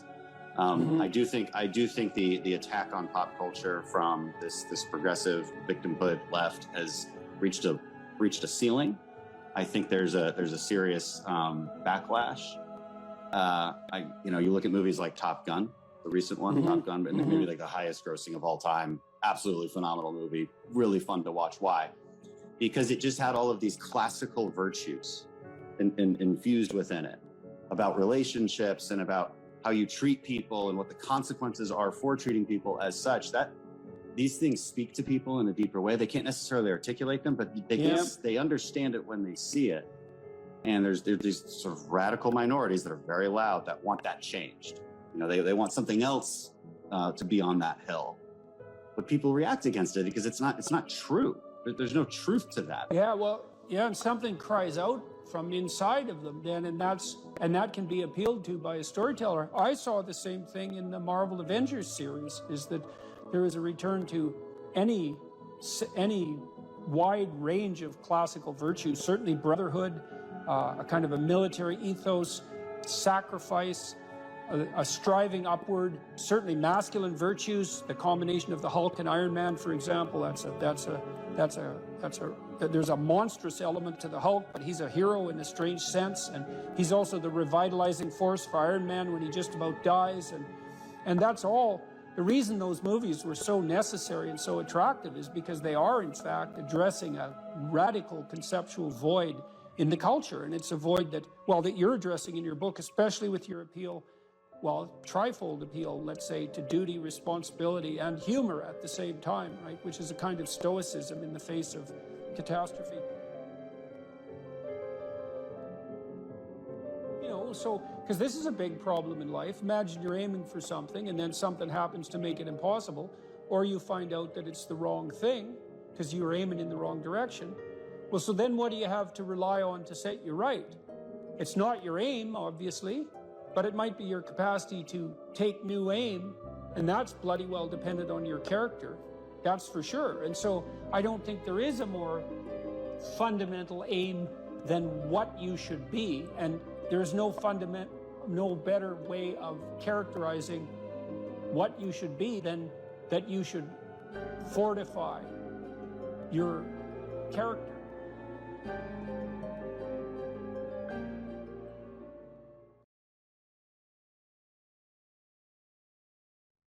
Yeah, well, we're not animals in a zoo. Like we're not camels in a zoo. We're not herbivores, you know. And just because we have enough straw doesn't mean we're going to lose our unbelievable capacity for destructive creation. And we don't know how to harness that, you know. And I've been trying, I suppose, in some sense, to meet that desire for a call to adventure with what I'm writing and with my lectures, and to use responsibility in this moral domain as a battle that's of sufficient intensity to engage young people in particular property. It's like, get yourself together, see how difficult that is, see what you can do, put yourself together, stop doing the things you know to be wrong, and see what happens. Put yourself together. And there's been an unbelievable response to that. And I think it's harmless in some sense, or as harmless as such things can be, because it is focused. It's like, change you. Leave the other people alone. Or if you want to change them, maybe you can do it through example. You know, but they're not the problem. You have enough problems with yourself. It's like, well, what are you complaining about? You've got enough to eat. It's like, fair enough, you know, who wants to starve, right? And so it's even hard to fight against. Well, I should be grateful for that. And yes, you should, but it's not enough. And you think about where we came from, our ancestors, what they struggled against, and from the time we were, you know, from our animal forebears all the way up to where we are now, whatever we're made for, it's not Twinkies and TV. You know, it's not willful blindness and the comfort that brings. It's not enough. And so we need this adventure. And that's something we're going to all have to contend with, because if we don't get the adventure right, then we'll get it wrong, and it'll lead us in terrible places. One of the things I've said that people have repeated many times, and that it's in memes, and you can buy it on, you know, merchandise items and that sort of thing. A good man is a very dangerous man who has himself under control. And no one ever says that. So you say to young men, look, like, your job is to be as dangerous as you possibly can be in every possible direction, and to control that, right? Not to be harmless and slothful and contemptible even in your own eyes, And that way you get the power of the shadow. You don't have to dispense with the anger and the aggression. You can integrate it. And that's way better. I mean, I had a remarkable conversation with Jocko Willink. I felt that it was remarkable. It was very engrossing. And Willink, he's unlike me in many ways. I mean, he's a physical specimen of sort of unparalleled proportions to begin with. He's about 2 feet thick, you know, and he's this military guy, highly disciplined and also extraordinarily morally integrated. And he's an admirable person because the danger is right there under the surface. But he has it rather than it having him. And we're uncomfortable with the idea that that's the proper route for socialization. We teach our children, try to teach our children that only, you know, cooperative games are acceptable. And they know in their hearts that that's a complete bloody lie. It's not technically sustainable. It's not even conceptually correct. I'm not saying I've solved it. I talk to Bjorn about this a lot. It's like, I love your message. Wouldn't it be wonderful to eradicate absolute poverty? And he does this great job technically of rank ordering global concerns, doing a cost-benefit analysis that's methodologically rigorous and saying, look, we can devote money here. We'll get a 20-to-1 return, mostly in child nutrition, as it turns out. Couldn't we do an immense amount of good with targeted spending? And the answer is clearly yes. We could eradicate child poverty in the next 15 years. We probably will. We could do great things, but we don't know how to sell it. And that's a huge problem. I've never had more of a response from a crowd than when I draw a relationship between responsibility and meaning. Without fail, that brings the crowd to silence. And it's because that connection hasn't been made explicit sufficiently, I would say, is that we find meaning in responsibility. And there is a messianic call that's embedded in this. And you can translate that into get yourself together, see what you could become. And, you know, much of Beyond Order is exactly that. It's push your limits, move beyond yourself, discipline yourself, but move beyond that discipline. Don't let that order constrain who you could be, because it's not a high enough order yet. And I would say it looks like that is attractive to young people, and perhaps specifically to young men, but not only to young men, and not only to the young. So, well, that's a problem that we have to address is, you know, we are doing a lot of things right, but it's not romantic enough. The clinical experience and my lecturing experience has been unbelievably positive in the main, and the clinical experience was positive because I was always on the side of the part of the person that was oriented towards their own health and improvement. That was part of our contractual pact. I'd often make that explicit. It's like, I'm not here for unconditional positive regard. I'm on the side of the part of you that wants everything to be better, and we're going to discover where that is, and we're going to work to facilitate it. And people loved that, and it was so gratifying to engage in that work. It was constantly positive. I worked with a huge variety of people, from people who had nothing, no gifts, and were just off the edges of the world, to people who were unbelievably talented and gifted, the whole gamut. And that was absolutely wonderful to see that range of people. And the lecturing has been the same way. Like the lecture tour I did was immensely positive, too much positive even. You wouldn't think that would be possible, but it is possible. And I'm very positively oriented towards human beings in the main, despite I think we're great, flawed and terribly, but no wonder. No wonder. I mean, the burden we bear is absolutely, it's absurd. The existentialists made much of that. We have an absurd existence. We're aware of our own mortality. God, and we're animals. We're aware of our own mortality. What a burden. And yet here we are. And much of the time we're not corrupt and horrible. It's a miracle. So, you know, it's a word of encouragement. And that's what people are responding so positively to in a time where everyone is told this story that, you know, human activity is all a struggle for power, and that we're fundamentally a destructive force, and that we should rein ourselves in. And I'm not selling that message. It's a word of encouragement. You could be more than you are, and wouldn't that be great for everyone, including you? This is the Peter Pan story, roughly speaking. Peter Pan is this magical boy. Pan is the god of everything, roughly speaking, right? And so it's not an accident that he has the name Pan. And he's the boy that won't grow up. And he's magical. Well, that's because children are magical. They can be anything. They're nothing but potential. And Peter Pan doesn't want to give that up. Why? Well, he's got some adults around him, but the main adult is Captain Hook. Well, who the hell wants to grow up to be Captain Hook?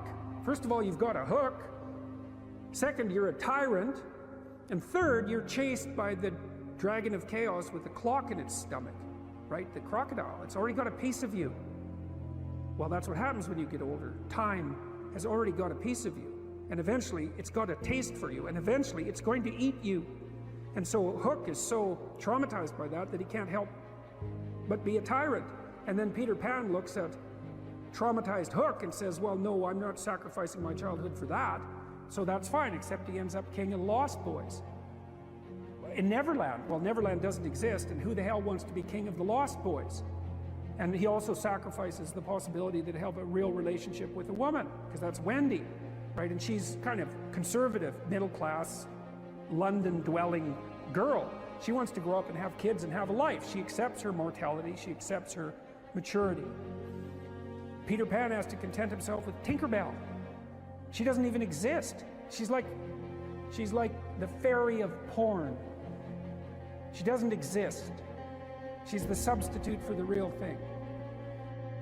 But the dichotomy that you're talking about is very tricky, because there's a sacrificial element in maturation, right? You have to sacrifice the pluripotentiality of childhood for the actuality of a frame. And the question is, well, why would you do that? Well, one reason is it happens to you whether you do it or not. You can either choose your damn limitation, or you can let it take you unaware when you're 30, or even worse, when you're 40. And then that is not a happy day. I see people like this, and I think it's more and more common in our culture, because people can put off maturity without suffering an immediate penalty. But all that happens is the penalty accrues, and then when it finally hits, it just wallops you. Because when you're 25, you could be an idiot. It's no problem. Even when you're out in a job search, it's like, well, you don't have any experience and you're kind of clueless. It's, yeah, you're young. You know, it's no problem. That's what young people are like, but they're full of potential. Okay, well, now you're the same person at 30.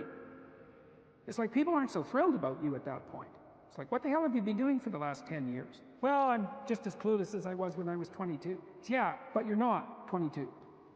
You're an old infant, right? And that's an ugly thing, an old infant. So, part of the reason you choose your damn sacrifice, because the sacrifice is inevitable, but at least you get to choose it. And then there's something that's even more complex than that in some sense, is that the problem with being a child is that all you are is potential, and it's really low resolution. You could be anything, but you're not anything. So then you go and you adopt an apprenticeship, roughly speaking, and then at least you become something. And when you're something, that makes the world open up to you again. You know, like if you're a really good plumber, then you end up being far more than a plumber, right? You end up being a good employer.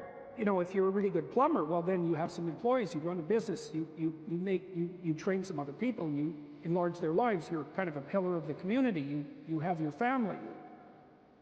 Once you pass through that narrow training period, which narrows you and constricts you and develops you at the same time, then you can come out the other end with a bunch of new possibility at hand.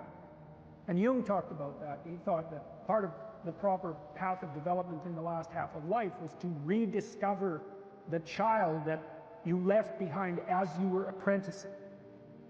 And so then you get to be something and regain that potential at the same time. Very, very smart. Well, he was very, very smart. So that's very wise thing to know. So, yeah. Sacrifice. You get to pick your damn sacrifice. That's all. You don't get to not make one. You're sacrificial whether you want to be or not. That's a good thing to know as well.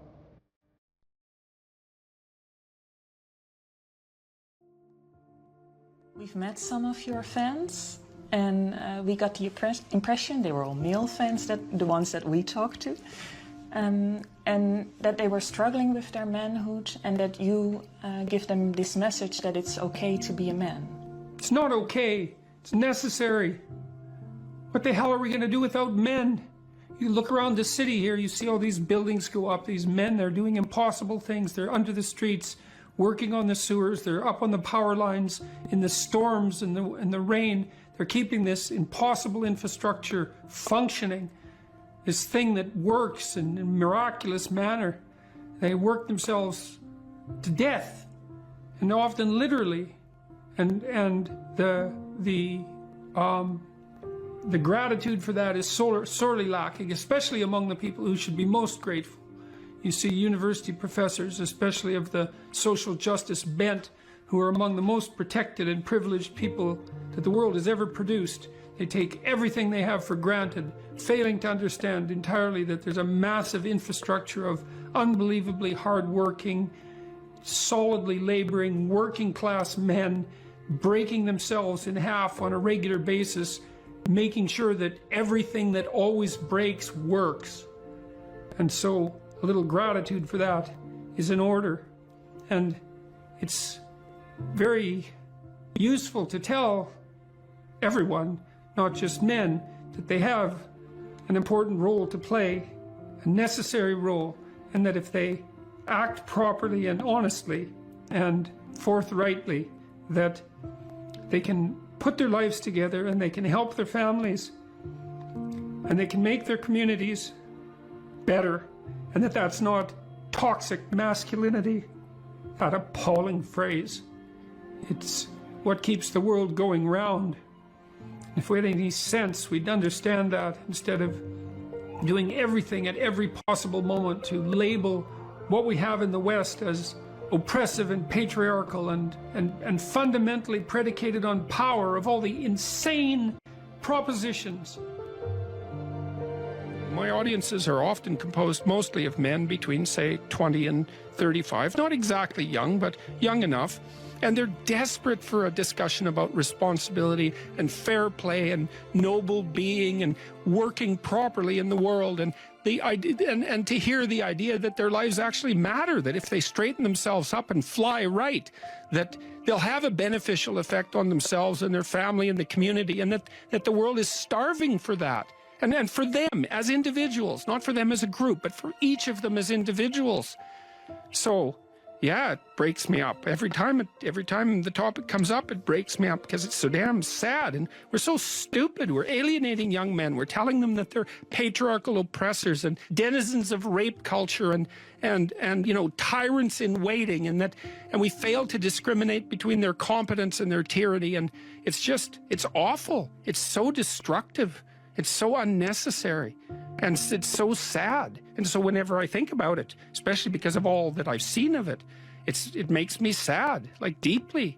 It's so sad. If you write a book, which is virtually impossible, and then get a publisher, which is virtually impossible, you probably have a rejection rate of 99%. So then if you do manage to publish the book with a reasonable publisher, which you won't because it's impossible, then you get 8% royalties. That's it. So 92% of your labor goes to the sales, marketing, and distribution end of things. And so it's very, very difficult to generate capital as an entrepreneur. And there's innumerable impediments. One of the things that people do, and this is something for those of you who might be entrepreneurially minded, here's another thing that you have to understand, is that you can't really create a product and then launch it, because first of all, you don't know how to do that. You might know how to create the product, but you do not know how to market or sell it. You don't know how to advertise it. You don't know how to communicate about it. You don't know how to ship it. Like, there's all sorts of things you just don't know. But worse is, you don't know if people will use it. And so what companies do that roll out new products on a relatively continual basis do, is they don't develop the product and then go sell it. They continually communicate with their customers about what product the customer is willing to buy next, and then they develop that. And so you have to have your market identified, and then you have to be in continual communication with the market while you develop the product. It's not, I build a better mousetrap and the world comes, you know, marching to my door. That isn't how it works. Is that you got to find out if someone wants to buy your stupid thing. And then the next thing is that even if you have a great thing, you're going to go talk to people and they have 50 great things that they might buy. And they're all great, but they're not going to buy all 50. They might buy one, maybe, and maybe they'll buy it this week, but probably they'll buy it in 6 months. And they're not going to buy any of them, no matter how great, unless they're on fire and you're selling water. Because they're so busy already, right? They're so overwhelmed and preoccupied by their jobs that if you come in and you say, well, here, this is going to increase your efficiency by 20%, and here's the 3 weeks you'd have to spend doing that, and then the payoff would come in the next years, they'll say, yeah, well, I'll do that as soon as I have time. And as soon as I have time is never. So if they're on fire and you have water, you can sell it to them. But that's all, because otherwise it's a no-go. So those are all things that are worthwhile knowing, because they're very hard to learn. And so, and very comically, I mean, if you would have told me when I first started developing these tests that one of the reasons corporations wouldn't buy them was because they worked, that I would have just thought, really? I mean, come on, really? That's really the reason? It's like, yeah, that's the reason. God. So very, very, very problematic. And then they already have their processes in place and they're entrenched. And then the next problem is, you know, you haven't got any customers. I think I told you that before. You don't have any customers and you show them the statistics, but they can't understand the statistics. And they also have 200 other people selling them things, and 50 of them are crooks. So they're just lying about what they're doing, and they can't tell the difference between the liars and the people who are telling the truth. And so they can't understand the statistics for themselves, and they can't verify them anyways. So what they ask you is, who else is using it? And if the answer is, well, everybody, then you don't even have to do the sale because you're already rich. And if the answer is nobody, then they're going to say, well, why is nobody using this? You say, well, it's the hottest thing that's come along. And they think, well, I'm not going to be the sucker who gets painted, you know, red and fired because this failed. That they do not think this might make me succeed. People do not care about whether or not they succeed. They care about whether or not they fail. And so that's another thing, is that if you're marketing something and you can say this will stop you from being identified as a failure, then people might be happy about that. But if you say this will really help you succeed, it's like, yeah, no, I don't want to succeed. I just don't want to fail. I don't want to succeed. I just want to be invisible and be left alone. And if you're looking for people's fundamental motivation, that's it. It's they want to be invisible and they want to be left alone. I tell you the zebra story? Any of you know that story? Okay, I'll tell you this zebra story. Stop me if I've told it to you before. This tells you everything you need to know about human beings. So it's worth knowing. Okay, so zebras have stripes. And people say, well, that's for camouflage. And then you think about that for 2 seconds and you think, that's a really stupid theory, because lions are camouflaged and they're like golden like the grass. And zebras are black and white, so you can see a zebra 5 miles away. It's like, there's a zebra, it's black and white. So the whole camouflage thing, that's just not working out so well as a hypothesis. Okay, so biologists go and they decide to take a look at some zebras. And so they're looking at a zebra on the herd, because there's no zebra, right? Just like there's no fish. There are schools of fish and there are herds of zebras. There isn't a fish. This is why I think the cod aren't coming back. There are no cod. There are massive 100-mile-long schools of cod, 10 stories deep, 20 million years old. You wipe out the school, you don't just get to throw a cod in the water and say, well, you know, off you go. It's like, well, where's my city? It's like launching you in the middle of a field. It's like, well, go out there and reproduce. It's like, no, that's not going to happen, you know? So without the school, there's no cod, and you can't just introduce a whole school of cod because you don't have a whole school of cod. So, you know, maybe the cod are never coming back. And zebras are the same thing. There's not a zebra. There's zebras. And so you're looking at the zebras, trying to study a zebra, and you look at the zebra and you make some notes and you look up and you think, oh, Christ, which zebra was I looking at? And the answer to that is you don't know, because the camouflage is against the herd. And the black and white stripes. There's a variety of reasons for the stripes. The flies also seem not to like the stripes, but you know, usually things evolve for multiple reasons. But anyways, it's very difficult to parse out a zebra against the herd. You look down, you look up, it's like, uh-oh. all those damn zebras look the same. Yes, the camouflage is effective, but it's against the herd. All right, so then you think, well, we better identify a zebra so we can see what he's up to. So then you take your Jeep and a can of red paint and a stick with a rag on the end of it, and you drive up to the zebras and you paint their haunch red a little bit, put a nice red dot on their haunch, or maybe clip their ear with a cattle clip. And then you stand back and you think, hey, I'm pretty smart, now I'm going to watch that zebra. So what do you think happens to the zebra? The lions kill it. Right. Because lions, they're smart, right? Hunting animals are smart. But they have to identify a zebra before they can organize their hunt. They can't just hunt the whole herd. They have to pick out a zebra. And so maybe it's like a zebra that's got a sore hip or something. And so you think, well, nature's kind. It just takes the weak. It's no, zebra or lions like really healthy, delicious zebras. But they look like all the other healthy, delicious zebras, so they can't get a bead on them.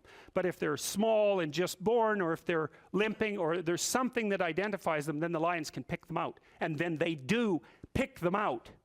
And so the rule for human beings is keep your damn stripes on so the lions don't get you. And I'm telling you, man, if you want to remember one thing from my class about human motivation, that's a good thing to learn. People camouflage themselves against the herd, and they like to be in the middle of the herd, which is what fish do, by the way. If you have a big school of fish, the smart, healthy, large fish are in the middle of the school. Because you know what you call fish on the outside of the school? Bait. Right. So that's what people are doing. They're trying to move into the middle of the herd all the time. And the herd moves around, or the school moves around, and people are going, well, I'm in the middle. I'm staying in the middle here. So I've got this protective ring of people around me so the predators don't pick me out and do me in. So, okay, so that's part of the reason why I said, well, you can't sell something to someone for success, because you're thinking, well, people are aiming at success. Don't be thinking that. It's not by any means necessarily true. Trait neuroticism is a powerful motivator. And trait neuroticism is, let's not be too threatened or hurt. Right? That's the negative emotion system. And the negative emotion system is a killer source of motivation. You also see that there are scales of well-being that have been designed, mostly by social psychologists, which means they're very bad scales most of the time, because their psychometric capacity is absurdly low, generally speaking. So what you find with scales of well-being, sometimes they're talked about as scales of happiness even, is that people aren't after happiness, they're after not hurting. It's not, so they don't want to be extroverted and enthusiastic, right? And bubbly and full of smiles and laughter. That isn't what they mean by I want to be happy. What they mean is I don't want to be anxious or in pain. And so well-being scales tend to be something like emotional stability plus extroversion. But the big loading is on emotional stability, the reverse of neuroticism. You want to avoid suffering. You don't want to be happy. You want to avoid suffering. And one way to avoid suffering is not to let the lions gnaw on you. And one way of doing that is to stay in the middle of the damn herd. And so, I'm not being a smart aleck about this. I understand why people do that. There's real danger to being visible. There's real danger in being visible. Now, you might be successful if you're visible, but you also might be dead.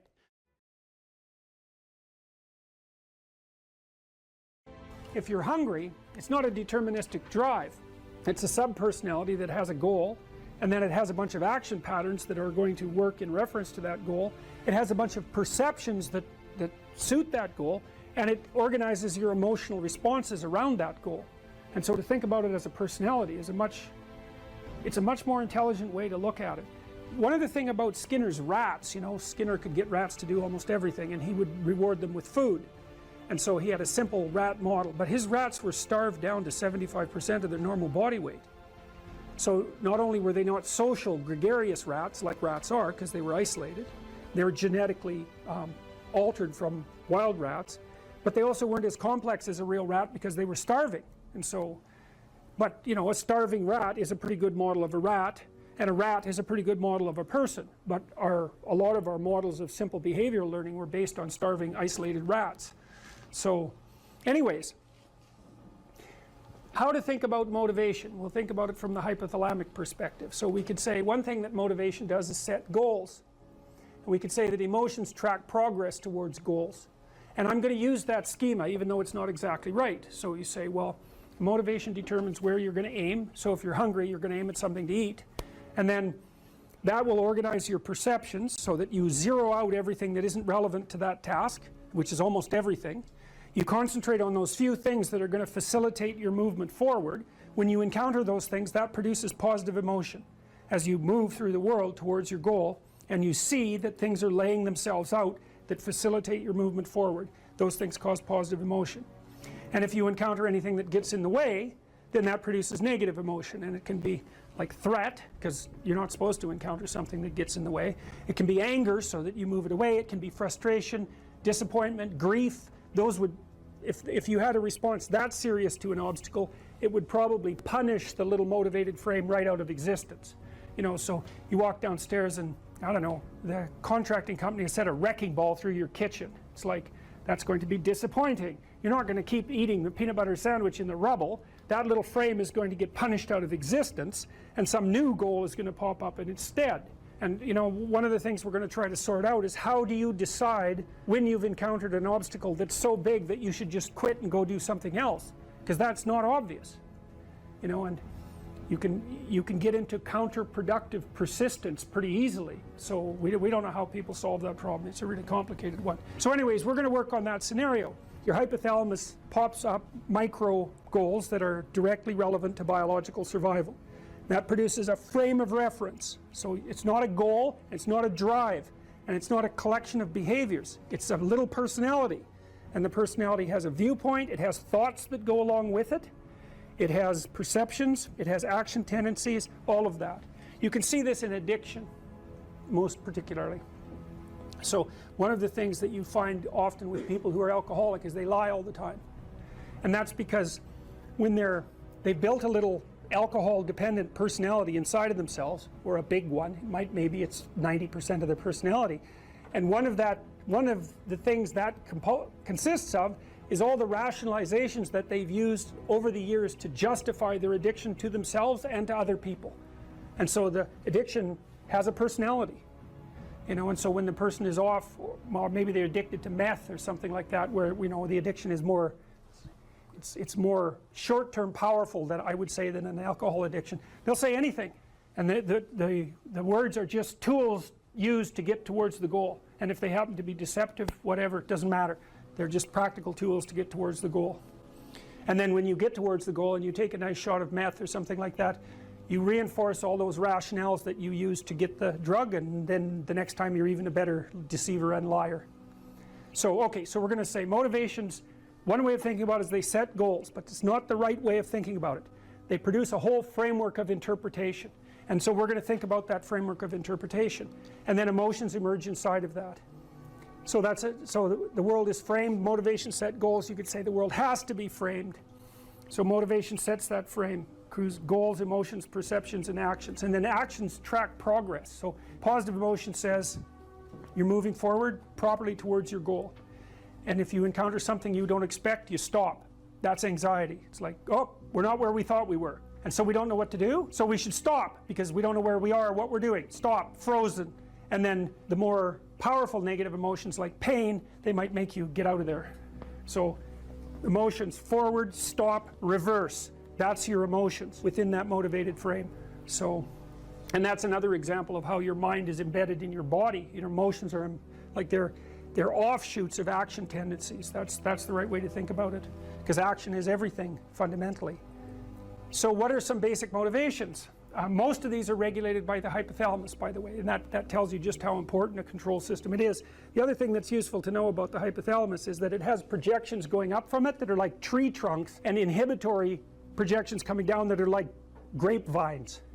So you can kind of control your hypothalamus as long as it's not on too much, but if it's on in any serious way, it's like it wins. So partly what you do to stop yourself from falling under the dominion of your hypothalamus is to never ever be anywhere where its action is necessary, right? You don't want to go into a biker bar, because you might find yourself in a situation where panicked defensive aggression is immediately necessary. You probably don't want that. You don't want the panic, you don't want the terror, you don't want the frenzied fight, you don't want any of that. You don't want to have to run away in absolute panic. So you just don't go there. And a huge part of how we regulate our emotions is just by never going anywhere where we have to experience them. And so that has very little to do with internal inhibitory control, and everything to do with staying where you belong.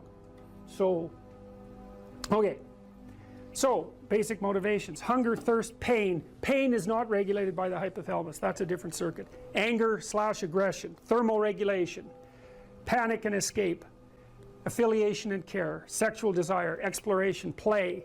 And you can kind of break those in, into the classic Darwinian categories too, and say, well, there's a set of motivations that go along with self-maintenance, that'd be your survival, ingestive and defensive. See, I've sort of coded them there. So the self-maintenance, there's an ingestive set of basic motivations that go with self-maintenance. You say that's hunger, thirst. There's a set of defensive motivations: pain, anger, thermoregulation, panic and escape. And then there's motivations that are associated with reproduction: affiliation, care, and sexual desire. And then I put exploration and play sort of outside of that. I would say because those two things serve both of these approximately equally.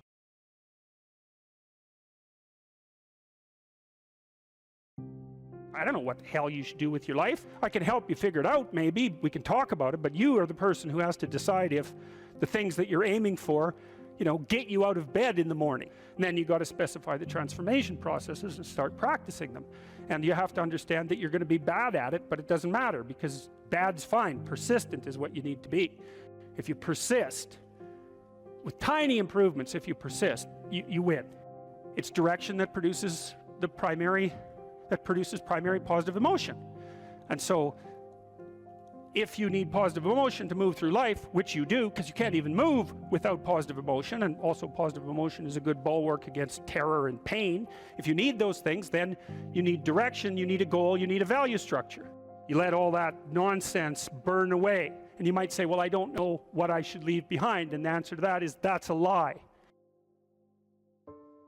All you have to do is ask yourself. You'll come up with a list instantly of 100 stupid things that you're doing that you know you could stop doing. Take on the consequences of error and learn from it, and then you win constantly, because even if something goes sideways, you think there's something to be derived from this. When you're in the world and something objects to you, something that matters objects to you, then in the entire unrealized world is in that thing that objects. It's all tangled up inside it.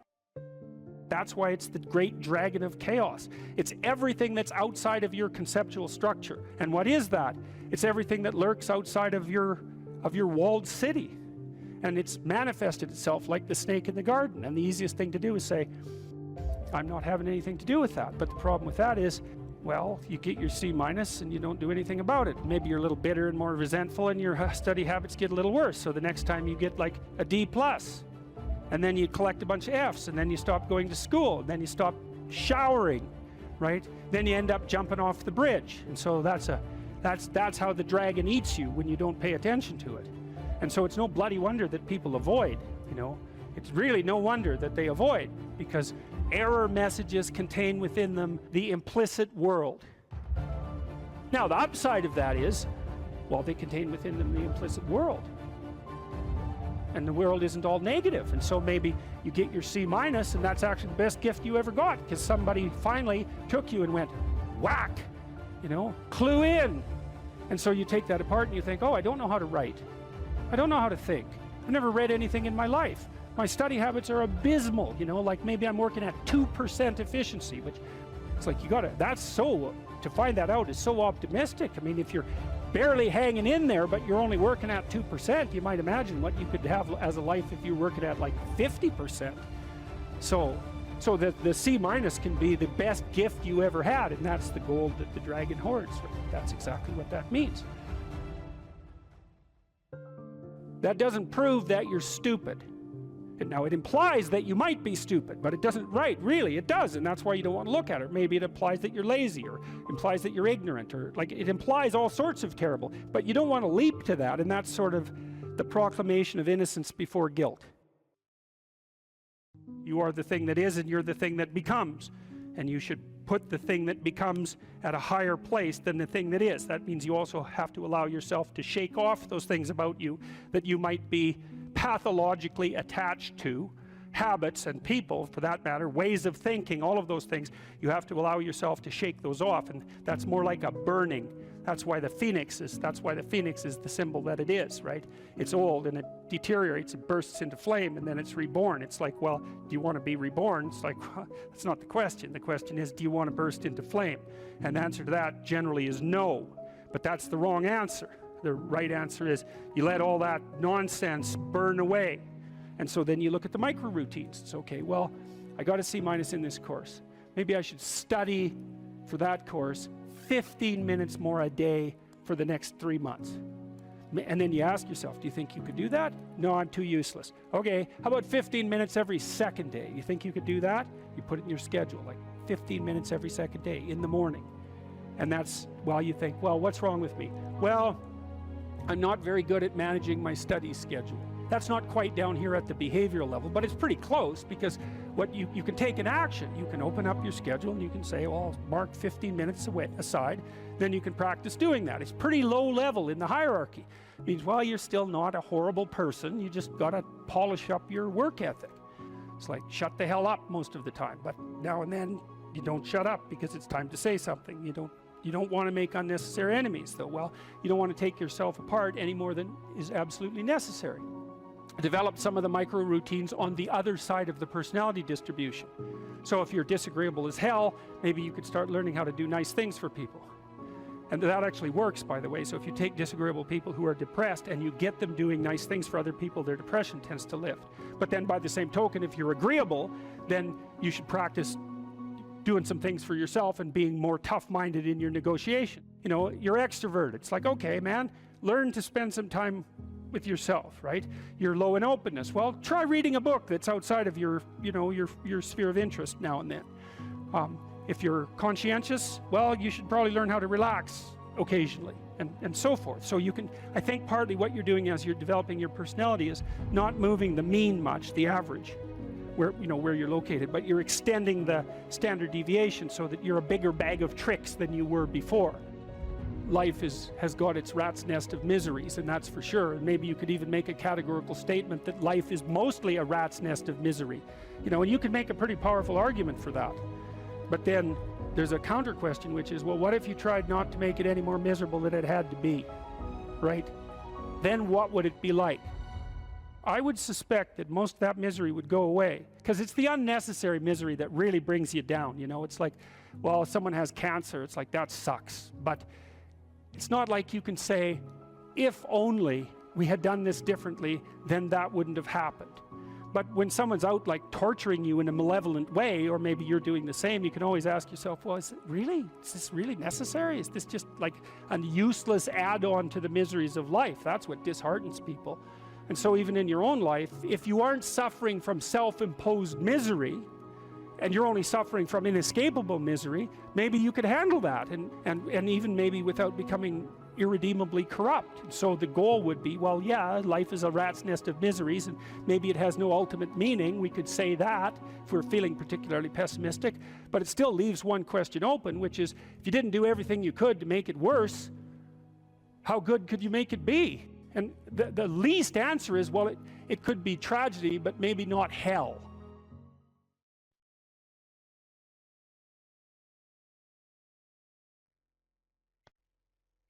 If you could give one advice to us, how we could be able to actually put our opinion out there and to actually make people listen and not to cause some mindless conflict with just yelling, what advice would you give us?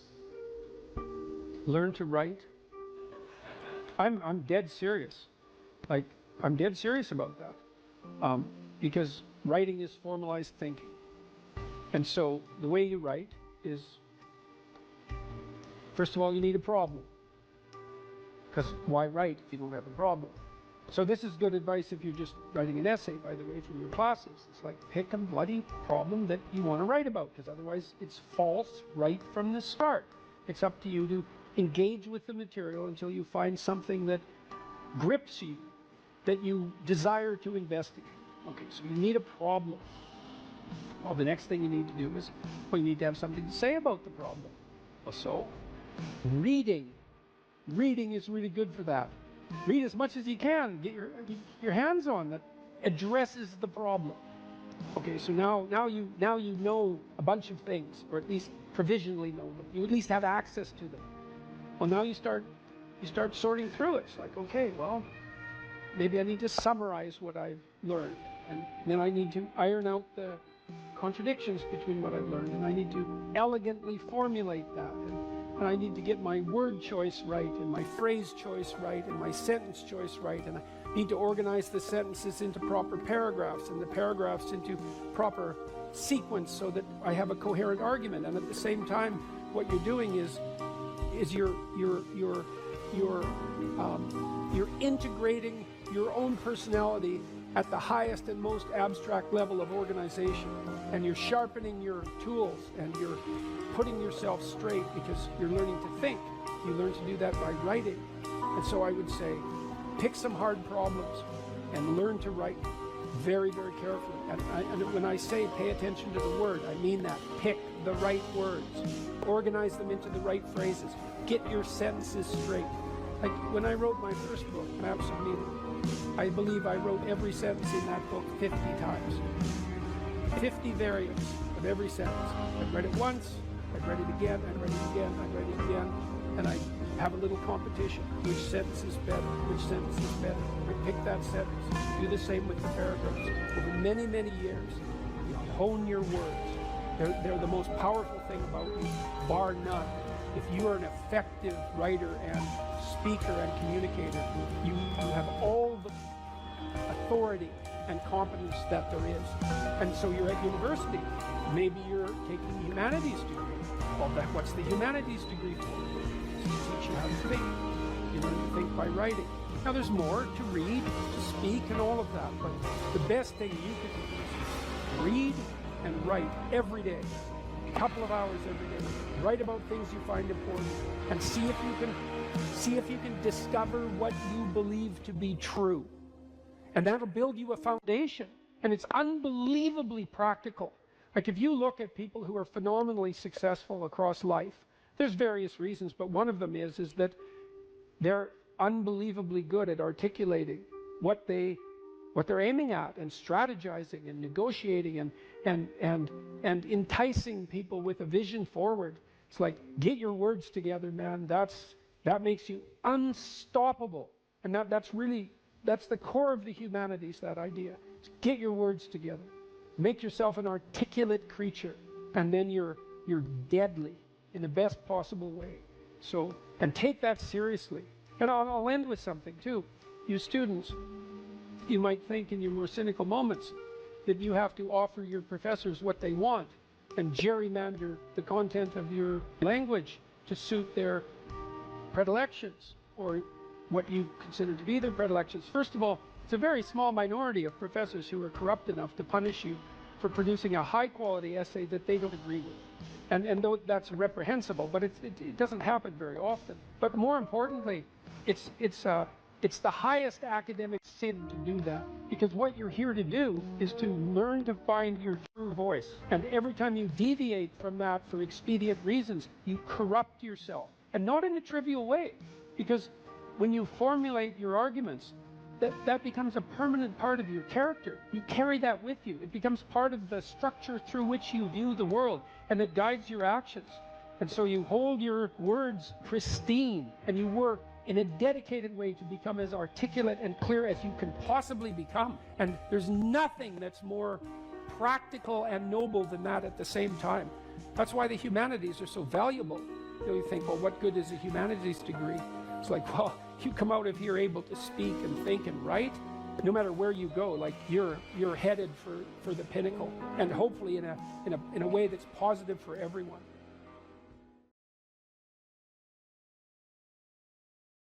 Like, you don't need to have all these things, but you better have most of them.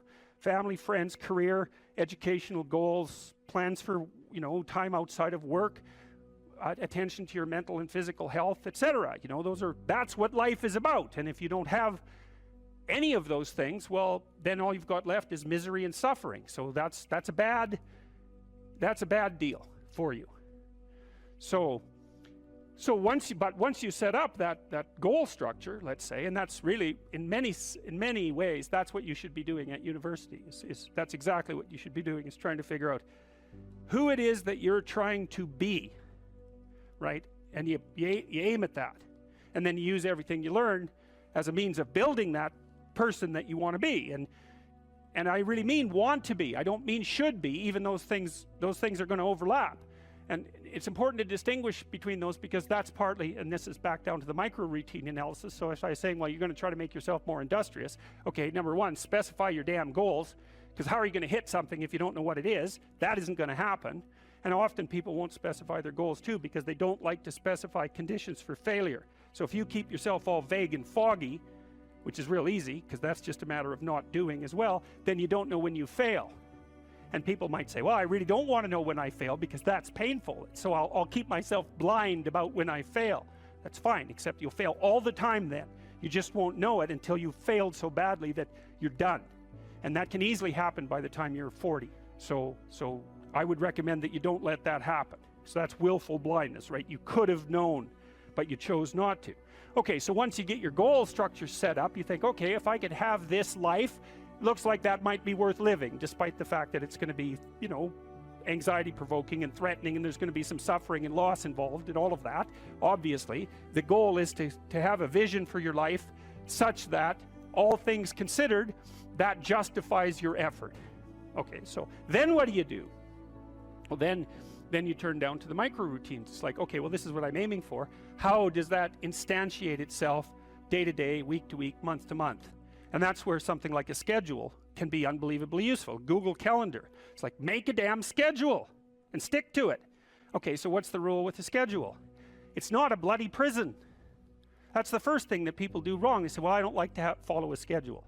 Well, it's like, well, what kind of schedule are you setting up? Well, I have to do this, then I have to do this, then I have to do this, you know, and then I just go play video games, because who wants to do all these things that I have to do? It's like, wrong. Set the damn schedule up so that you have the day you want. That's the trick. It's like, okay, I've got tomorrow. If I was going to set it up so it was the best possible day I could have, practically speaking, what would it look like? Well, then you schedule that. And obviously there's a bit of responsibility that's going to go along with that, because if you have any sense, one of the things that you're going to insist upon is that at the end of the day, you're not in worse shape than you were than at the beginning of the day, right? Because that's a stupid day. If you have a bunch of those in a row, you just dig yourself a hole and then you bury yourself in it. It's like, sorry, that's just not a good strategy. It's a bad strategy. So maybe 20% of your day has to be responsibility and obligation, or maybe it's more than that, depending on how far behind you are. But even that, you can ask yourself, okay, well, I've got these responsibilities. I have to schedule the damn things in. What's the right ratio of responsibility to reward? And you can ask yourself that, just like you'd negotiate with someone who is working for you. It's like, okay, you got to work tomorrow. Okay, so I want you to work tomorrow. And you might say, okay, well, what are you going to do for me that makes it likely that I'll work for you? Well, you could ask yourself that, you know. So maybe you do an hour of responsibility and then you play a video game for 15 minutes. I don't know, whatever turns your crank, man. But, you know, you have to negotiate with yourself and not tyrannize yourself. Like you're negotiating with someone that you care for, that you would like to be productive and have a good life. And that's how you make the schedule. It's like, and then you look at the day and you think, well, if I had that day, that'd be good. Great. You know, and you're useless and horrible, so you'll probably only hit it with about 70% accuracy, but that beats the hell out of 0, right? And if you hit it even with 50% accuracy, another rule is, well, aim for 51% the next week, or 50.5% for God's sake, or because you're going to hit that position where things start to loop back positively and spiral you upward. And so that's one way that you can work on your conscientiousness, is plan a life you'd like to have. And you do that partly by referring to social norms. That's more or less rescuing your father from the belly of the whale. But the other way you do that is by having a little conversation with yourself about, as if you don't really know who you are, because you know what you're like. You won't do what you're told. You won't do what you tell yourself to do. You must have noticed that. It's like you're a bad employee and a worse boss, and both of those work, you know, for you. You don't know what you want to do, and then when you tell yourself what to do, you don't do it anyways. You should fire yourself and find someone else to be. But But, you know, my point is that you have to understand that you're not your own servant, so to speak. You're someone that you have to negotiate with, and you're someone that you want to present the opportunity of having a good life to. And that's hard for people because they don't like themselves very much. So, you know, they're always like cracking the whip and then procrastinating, and cracking the whip and then procrastinating. And it's like, God, it's so boring and such a pathetic way of spending your time. And you know what that's like because you probably waste like 6 hours a day. And I think we did an economic calculation about that a while back, right? Your time's probably worth $50 an hour, something like that. I mean, you're not getting paid that now, but you're young, and so this is investment time, and what you do now is going to multiply its effects in the future. So let's say it's $50 an hour, which is perfectly reasonable. So if you waste 6 hours a day, and you are, then you're wasting about $2,000 a week, or about $100,000 a year. So like, go ahead, but that's what it's costing you every hour. And you need to know what your damn time is worth. So let's say it's not $50, it's 30, whatever. Maybe it's 100, it's somewhere in that range. One of the things you should be asking yourself is, when you spend an hour, was that, well, would have I paid someone $50 to have had that hour? And if the answer is no, it's like, well, maybe you should do something else with your time. And it depends on whether or not you think that your time's worthwhile. But the funny thing about not assuming that is, if you assume your time isn't worthwhile, what happens is you don't just sit around sort of randomly in a state of responsibilityless bliss. What you do is you suffer existentially. And so that seems like a stupid solution.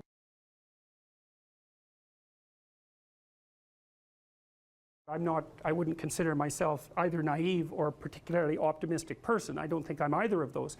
But this isn't actually an idea. This is one of the only ideas that I've ever found that I really believe to be rock solid. I actually think that it's true. And it's very optimistic because it says you can use your sense of meaning to calibrate your progress through life.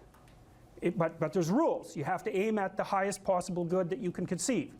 Now, and that's subject to update, because what the hell do you know? But you start by aiming at the star you can see rather than the dimmer one that you can't yet perceive. And then you decide that you're going to do that honestly, right? That's a big decision. So the first decision, I think, in some sense, is a decision of love. You're going to decide that being is worthwhile and that you're going to work for its betterment. And that's a decision that's based on love. And the second decision is based on truth. Having made that decision, you're going to play a straight game.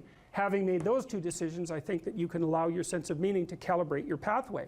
And then what's so interesting is that you hit a state that's as close to paradisal as you're going to hit right away, because being engaged like that, it's better to be engaged in the solution of a complex problem than not to have a problem at all.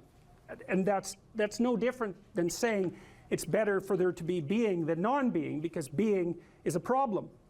And so if you want to have no problems, then you have no being. And you could say, well, being is so miserable that maybe that's the route we should take. And fair enough, but maybe you can have your cake and eat it too. You can have the damn problem. It can be a problem worth solving, and you can be so engaged in solving the problem that it justifies the fact that the problem exists. And then you get to have the problem and the solution at the same time, and maybe that's better than not having the problem at all. And I believe that, because one of the things I have seen, and I've seen this being so interesting when I've been lecturing to people, especially more recently, and this is also manifested itself on YouTube. I'm talking to people a lot about responsibility, and it's young men in particular that seem to be responding to that. And I think that's partly because I think that young women, in some sense, have their responsibility map already laid out for them. It's also less voluntary in some sense for women, because they have more complicated problems to solve in the first part of their life, right? Because they have to get the family problem solved. But whatever.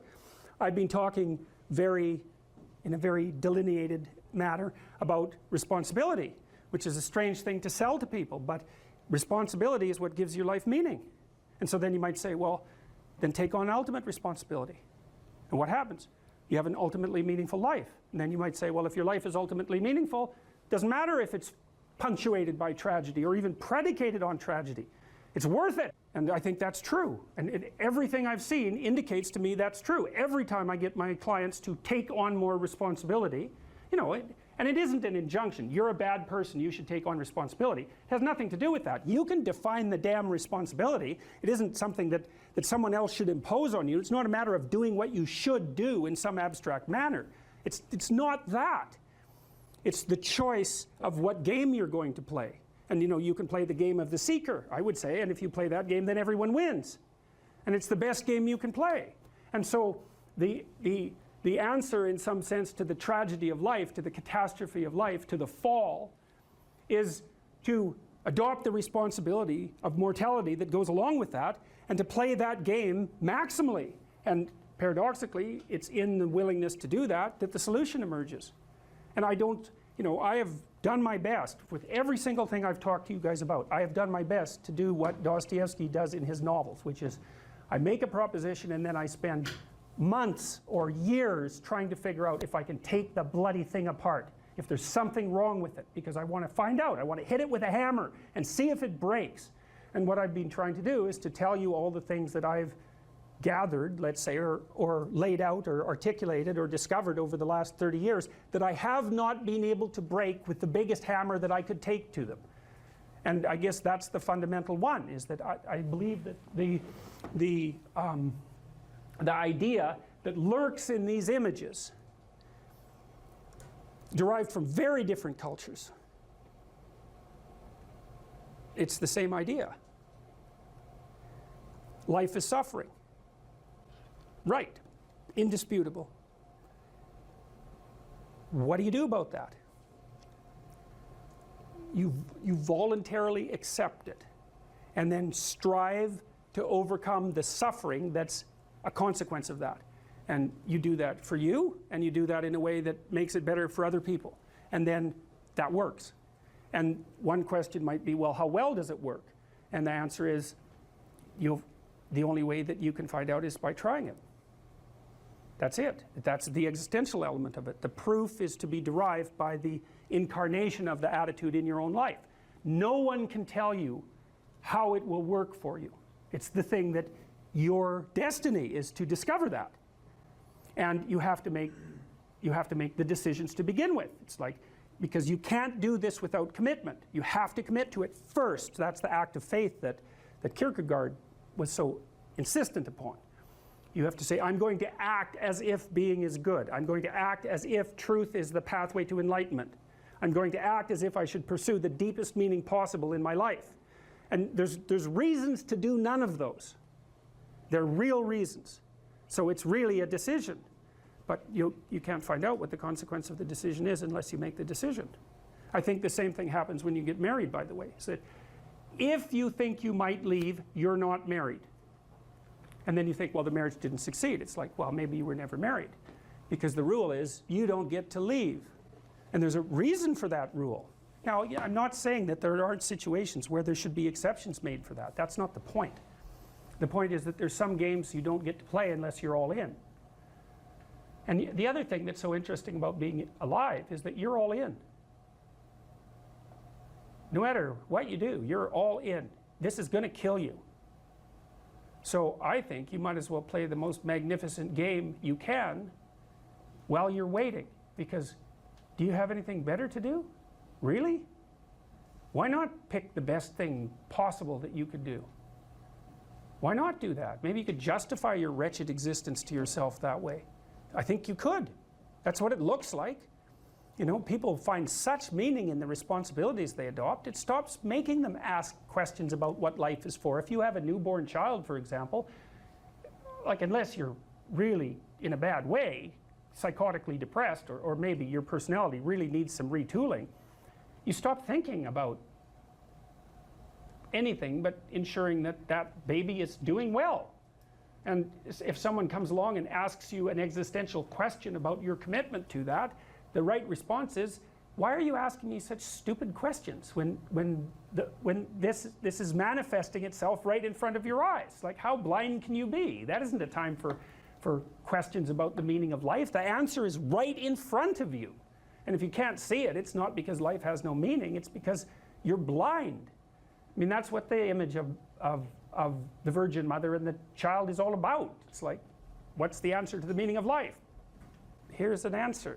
It's like, well, I'm going to criticize that. Well, go right ahead.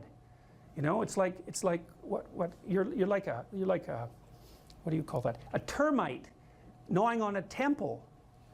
There's no utility in that sort of criticism. It's blindness.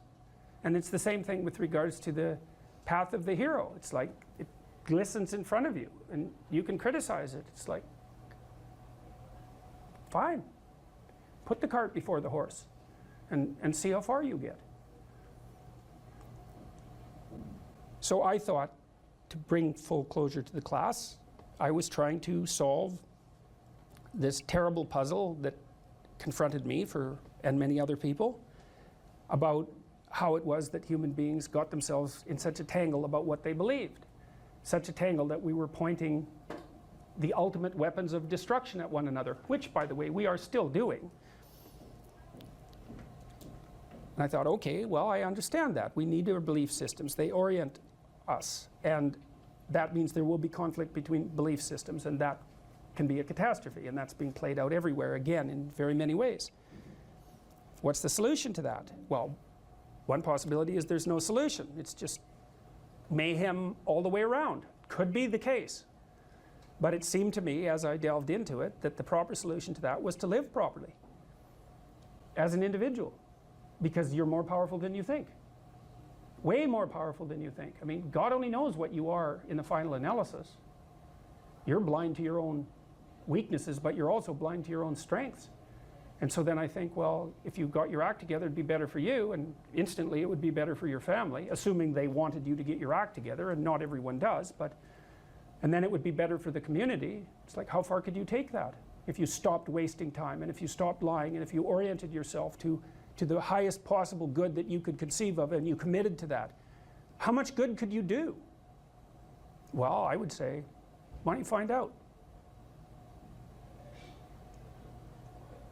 So that's what I think you should do. You should find out.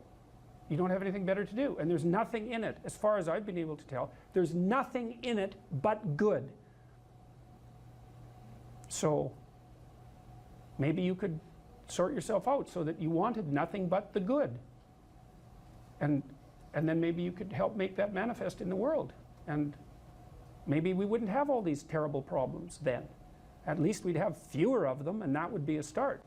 So it's the answer to the problem of humanity is the integrity of the individual. That's the answer. So, and states that are predicated on that realization are healthy. So, and states that aren't are doomed to stagnation and catastrophic collapse. And personalities that are predicated on self-tyranny and the tyranny of others are doomed to collapse. So, and then you think, well, what's the barrier? And the barrier is, are you willing to accept the responsibility? And part of the answer to that is, reduce the damn responsibility until it's tolerable. You don't have to fix everything at once. You could just start by fixing the things that you could fix. Or you could even do it more. You could do it with even less self-sacrifice. You could start by fixing only the things that you want to fix. God, you can get a massive way that way. So do it. See what happens. That's what you should have been taught in university right from the beginning. It's like, aim at the highest good. Tool yourself into something that can attain it. And go out there and manifest it in the world. And everything that comes your way will be a blessing. And so all you have to do is give up your resentment and your hatred. I know that's a hard thing to give up because you have plenty of reason for it. That's probably a good place to stop. So it was a pleasure.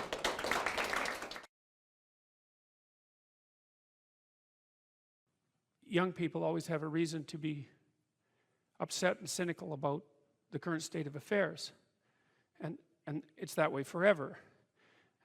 And so it's useful, I think, to consider such considerations or such conceptualizations as the patriarchy in that light, because it's an archetypal truth that the social structure is corrupt and incomplete.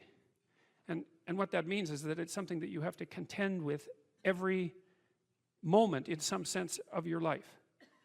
It's a permanent fact of existence. And to be upset that the structures, the social structures, or even the biological structures within which we live are incomplete and imperfect is to take that personally. That's the worst part of it. To take that personally is a misreading of the existential condition of humankind, because it's always the case that what you have been given and what you live in is degenerate and corrupt and in need of repair.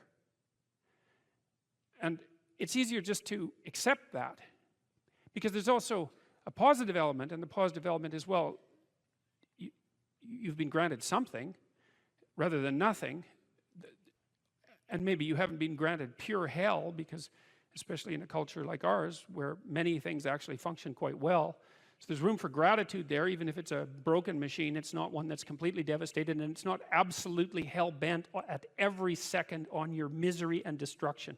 And it easily could be, because many societies are like that. And so the fact that we happen to live in one that isn't corrupt beyond imagining is something to be eternally grateful for. Well, so we live inside a damaged structure, and we also bear responsibility for that damage, because we don't do everything we can to constantly repair it. And you might say, well, that's actually one of the fundamental, people say, well, what's the meaning of life? What they really mean is, what's the positive meaning of life? Because as we've already discussed, the negative meanings of life are more or less self-evident. Well, the positive meaning of life is to be found in noting the state of lack of repair of the walled city that you inhabit, and then sallying forth to do something about that, to repair the breaches and to fix up the walls and to make the structure that you inhabit as secure and as productive as it possibly can be. And there's no shortage of opportunities to do that. You can do that in your own mind. You can do that in your own room. You can do that in your own household, in your local community. And maybe if you get good at doing it at all those levels, then you can start to look beyond that. And so there's challenges. That's the thing that's kind of interesting about this insufficient structure, is that it has a set of challenges built into it because of its insufficiency, and perhaps even because of its corrupt nature, that calls forth the potential response from you of heroic adventure. And the heroic adventure is to man the barricades and repair the city. And you can always do that. It doesn't matter what your personal circumstances are. There's always something that isn't right near you, isn't correct, isn't laid out properly, that you could just fix if you wanted to. And one of the things that we're going to talk about tonight is the idea that if you adopt an attitude that's like that the role that you should play is to make things better wherever you are, however you can, that what would actually happen would be that things would get better wherever you are in all sorts of ways, and that we've really, as a species, you might say, or maybe even as singular individuals, we've explored that rarely. It isn't something that's put forth as a proposition that often, and it's quite surprising to me. And I had an interesting experience the other day. I went to the keg. I go there because I have food allergies, and they're very careful with people who have food allergies. And the waiter took me to the table, and he said that he had been watching my lectures, and that's a very common experience. And he was happy about that, and he said that he'd had 2 promotions at the keg in the last 4 months because he'd been watching my lectures. And I really found that an affecting experience, because you might say, well, he's working as a waiter at the keg and there's nothing particularly heroic about that. And I disagree with that, actually, because I don't care where you're located, you can do a hell of a job, and I mean that literally. At whatever job you have, you can take whatever job you have and you can make it a real nice little piece of absolute misery. Or you can act like a civilized human being and notice that no matter where you are, there's a richness and a complexity that's completely inexhaustible right at hand. And then you can take that seriously, and you can say, well, I happen to be a waiter at the keg, and perhaps that's not what I expected, and he's a young guy, and perhaps that isn't where I want to end up, but it's not nothing. It's a rich environment, and I can make it a lot better if I want to. I can get along properly with my coworkers and not gossip behind their back, and I can treat my customers properly, and if an opportunity comes my way, I can take it, and I can see what happens. And so he said that's what he had started doing, and that things were working out much better for him. He was in a much better job than he was 3 months ago. And 3 months, that's nothing, right? I mean, that's a nice trajectory. It's an uphill trajectory, and that's what you want, really. An uphill trajectory is actually even better than being somewhere good, as far as I'm concerned, because one of the things that really makes your life meaningful is the clear realization that you're headed somewhere better than you are now. And then it's even better if you also understand that there's a direct causal relationship between the things that you're doing and the steepness of that incline. And so I get a lot of letters from people like that, and they're most frequently young men, although not always. And they say, well, you know, I've been listening to these lectures and I decided that I'm going to try to take responsibility for my life, and so I've started to stop doing all the stupid things that I know that are stupid, that I know I shouldn't be doing, and I've started doing some of the things that aren't stupid that I know I should be doing, which seems pretty obvious, really, if you think about it. But obvious though it may be, that isn't necessarily what people do. And then they write and say, you can't believe what difference that makes. And they're thrilled about it. And so I'm thrilled about it when I get letters like that, because I really don't experience anything as better than a letter like that or a message like that, because it's so good to see things that aren't so good replaced by something better. And I really do think it's an open question. I truly believe it's an open question to what degree we could make things better if that's what we actually aimed at doing. You know, in some of the stories that we've covered already, the story of Cain and Abel in particular is really an analysis of that problem, which is so remarkable. It occurs so early in this document. It's such a foundational story, and it basically says, well, there's two modes of being in the world, right? There's one where you adopt the responsibility for living properly, for being properly, and you make the sacrifices necessary for doing that, and then everything will flourish properly. And the other one is a pathway of resentment and bitterness and rejection and murder and genocide, and that just seems exactly right to me. And so if the positive path beckons, if you can actually see what it is, if you can lower yourself enough to see what it is. Carl Jung said once that modern people didn't see God because they didn't look low enough. It's a phrase I really, really like, because people denigrate the opportunities that are right in front of them. And there's no reason to do that, because what's right in front of you is the majesty of being. That's what's right in front of you. It's inexhaustibly complex and full of potential, and there's no reason to assume that wherever you happen to be isn't as good a starting place as anywhere else. Now, you know, I know some people have terrible, terrible lives. They're in situations that are absolutely unbearable. But I also do know that even situations like that can be made a hell of a lot worse by the worst kind of attitude, that's for sure.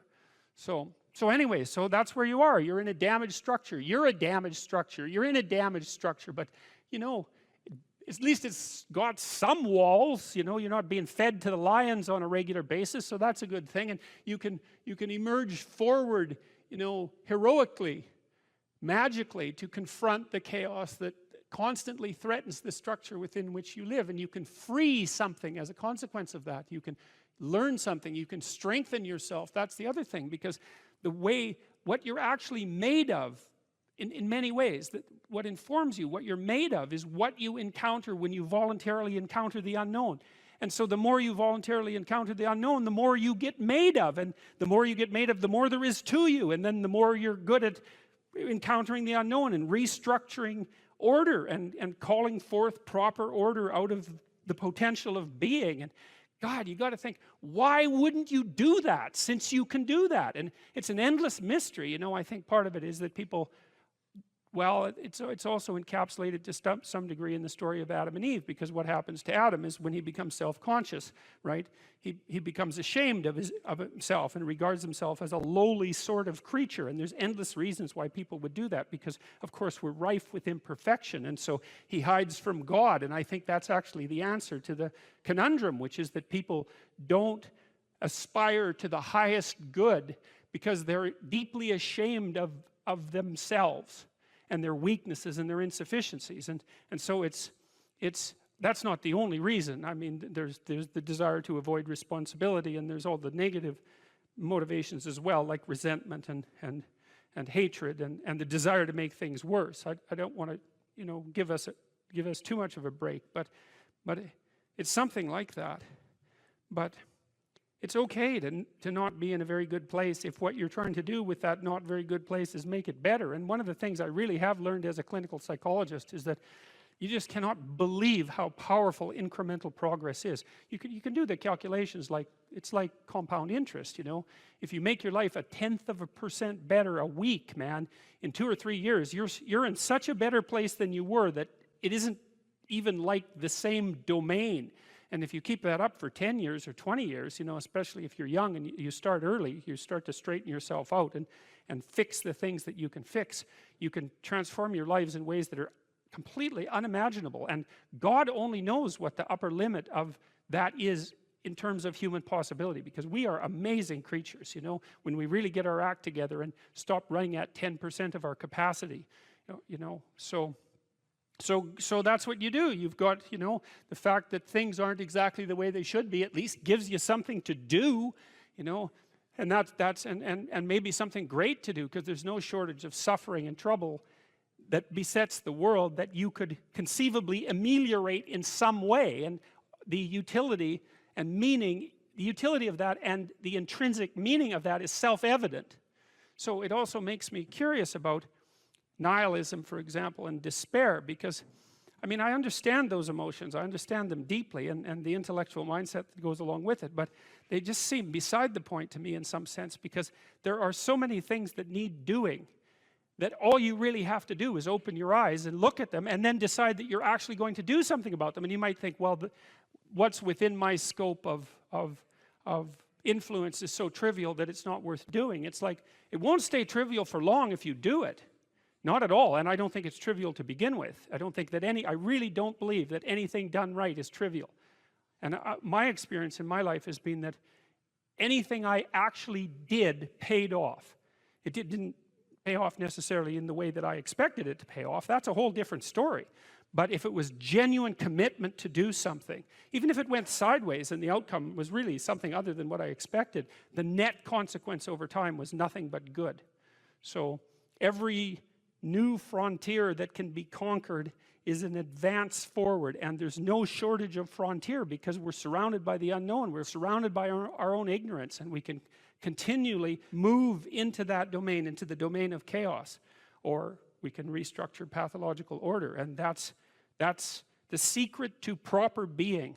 And so then you encounter chaos that way, you know, and then you can regard yourself as the sort of entity that, despite its insufficiency, has the capability to conquer chaos, despite the danger of that. That's the other thing, because the fact that you're fragile is actually a precondition for your heroism, because if you weren't fragile, then there'd be nothing heroic about doing something difficult, right? Because if you couldn't be hurt or damaged or defeated or end up in failure, then where's the moral courage in the endeavor? It has to be that the fragility is built into the courage. And so it's not a reason not to engage in it at all. In fact, quite the contrary. And so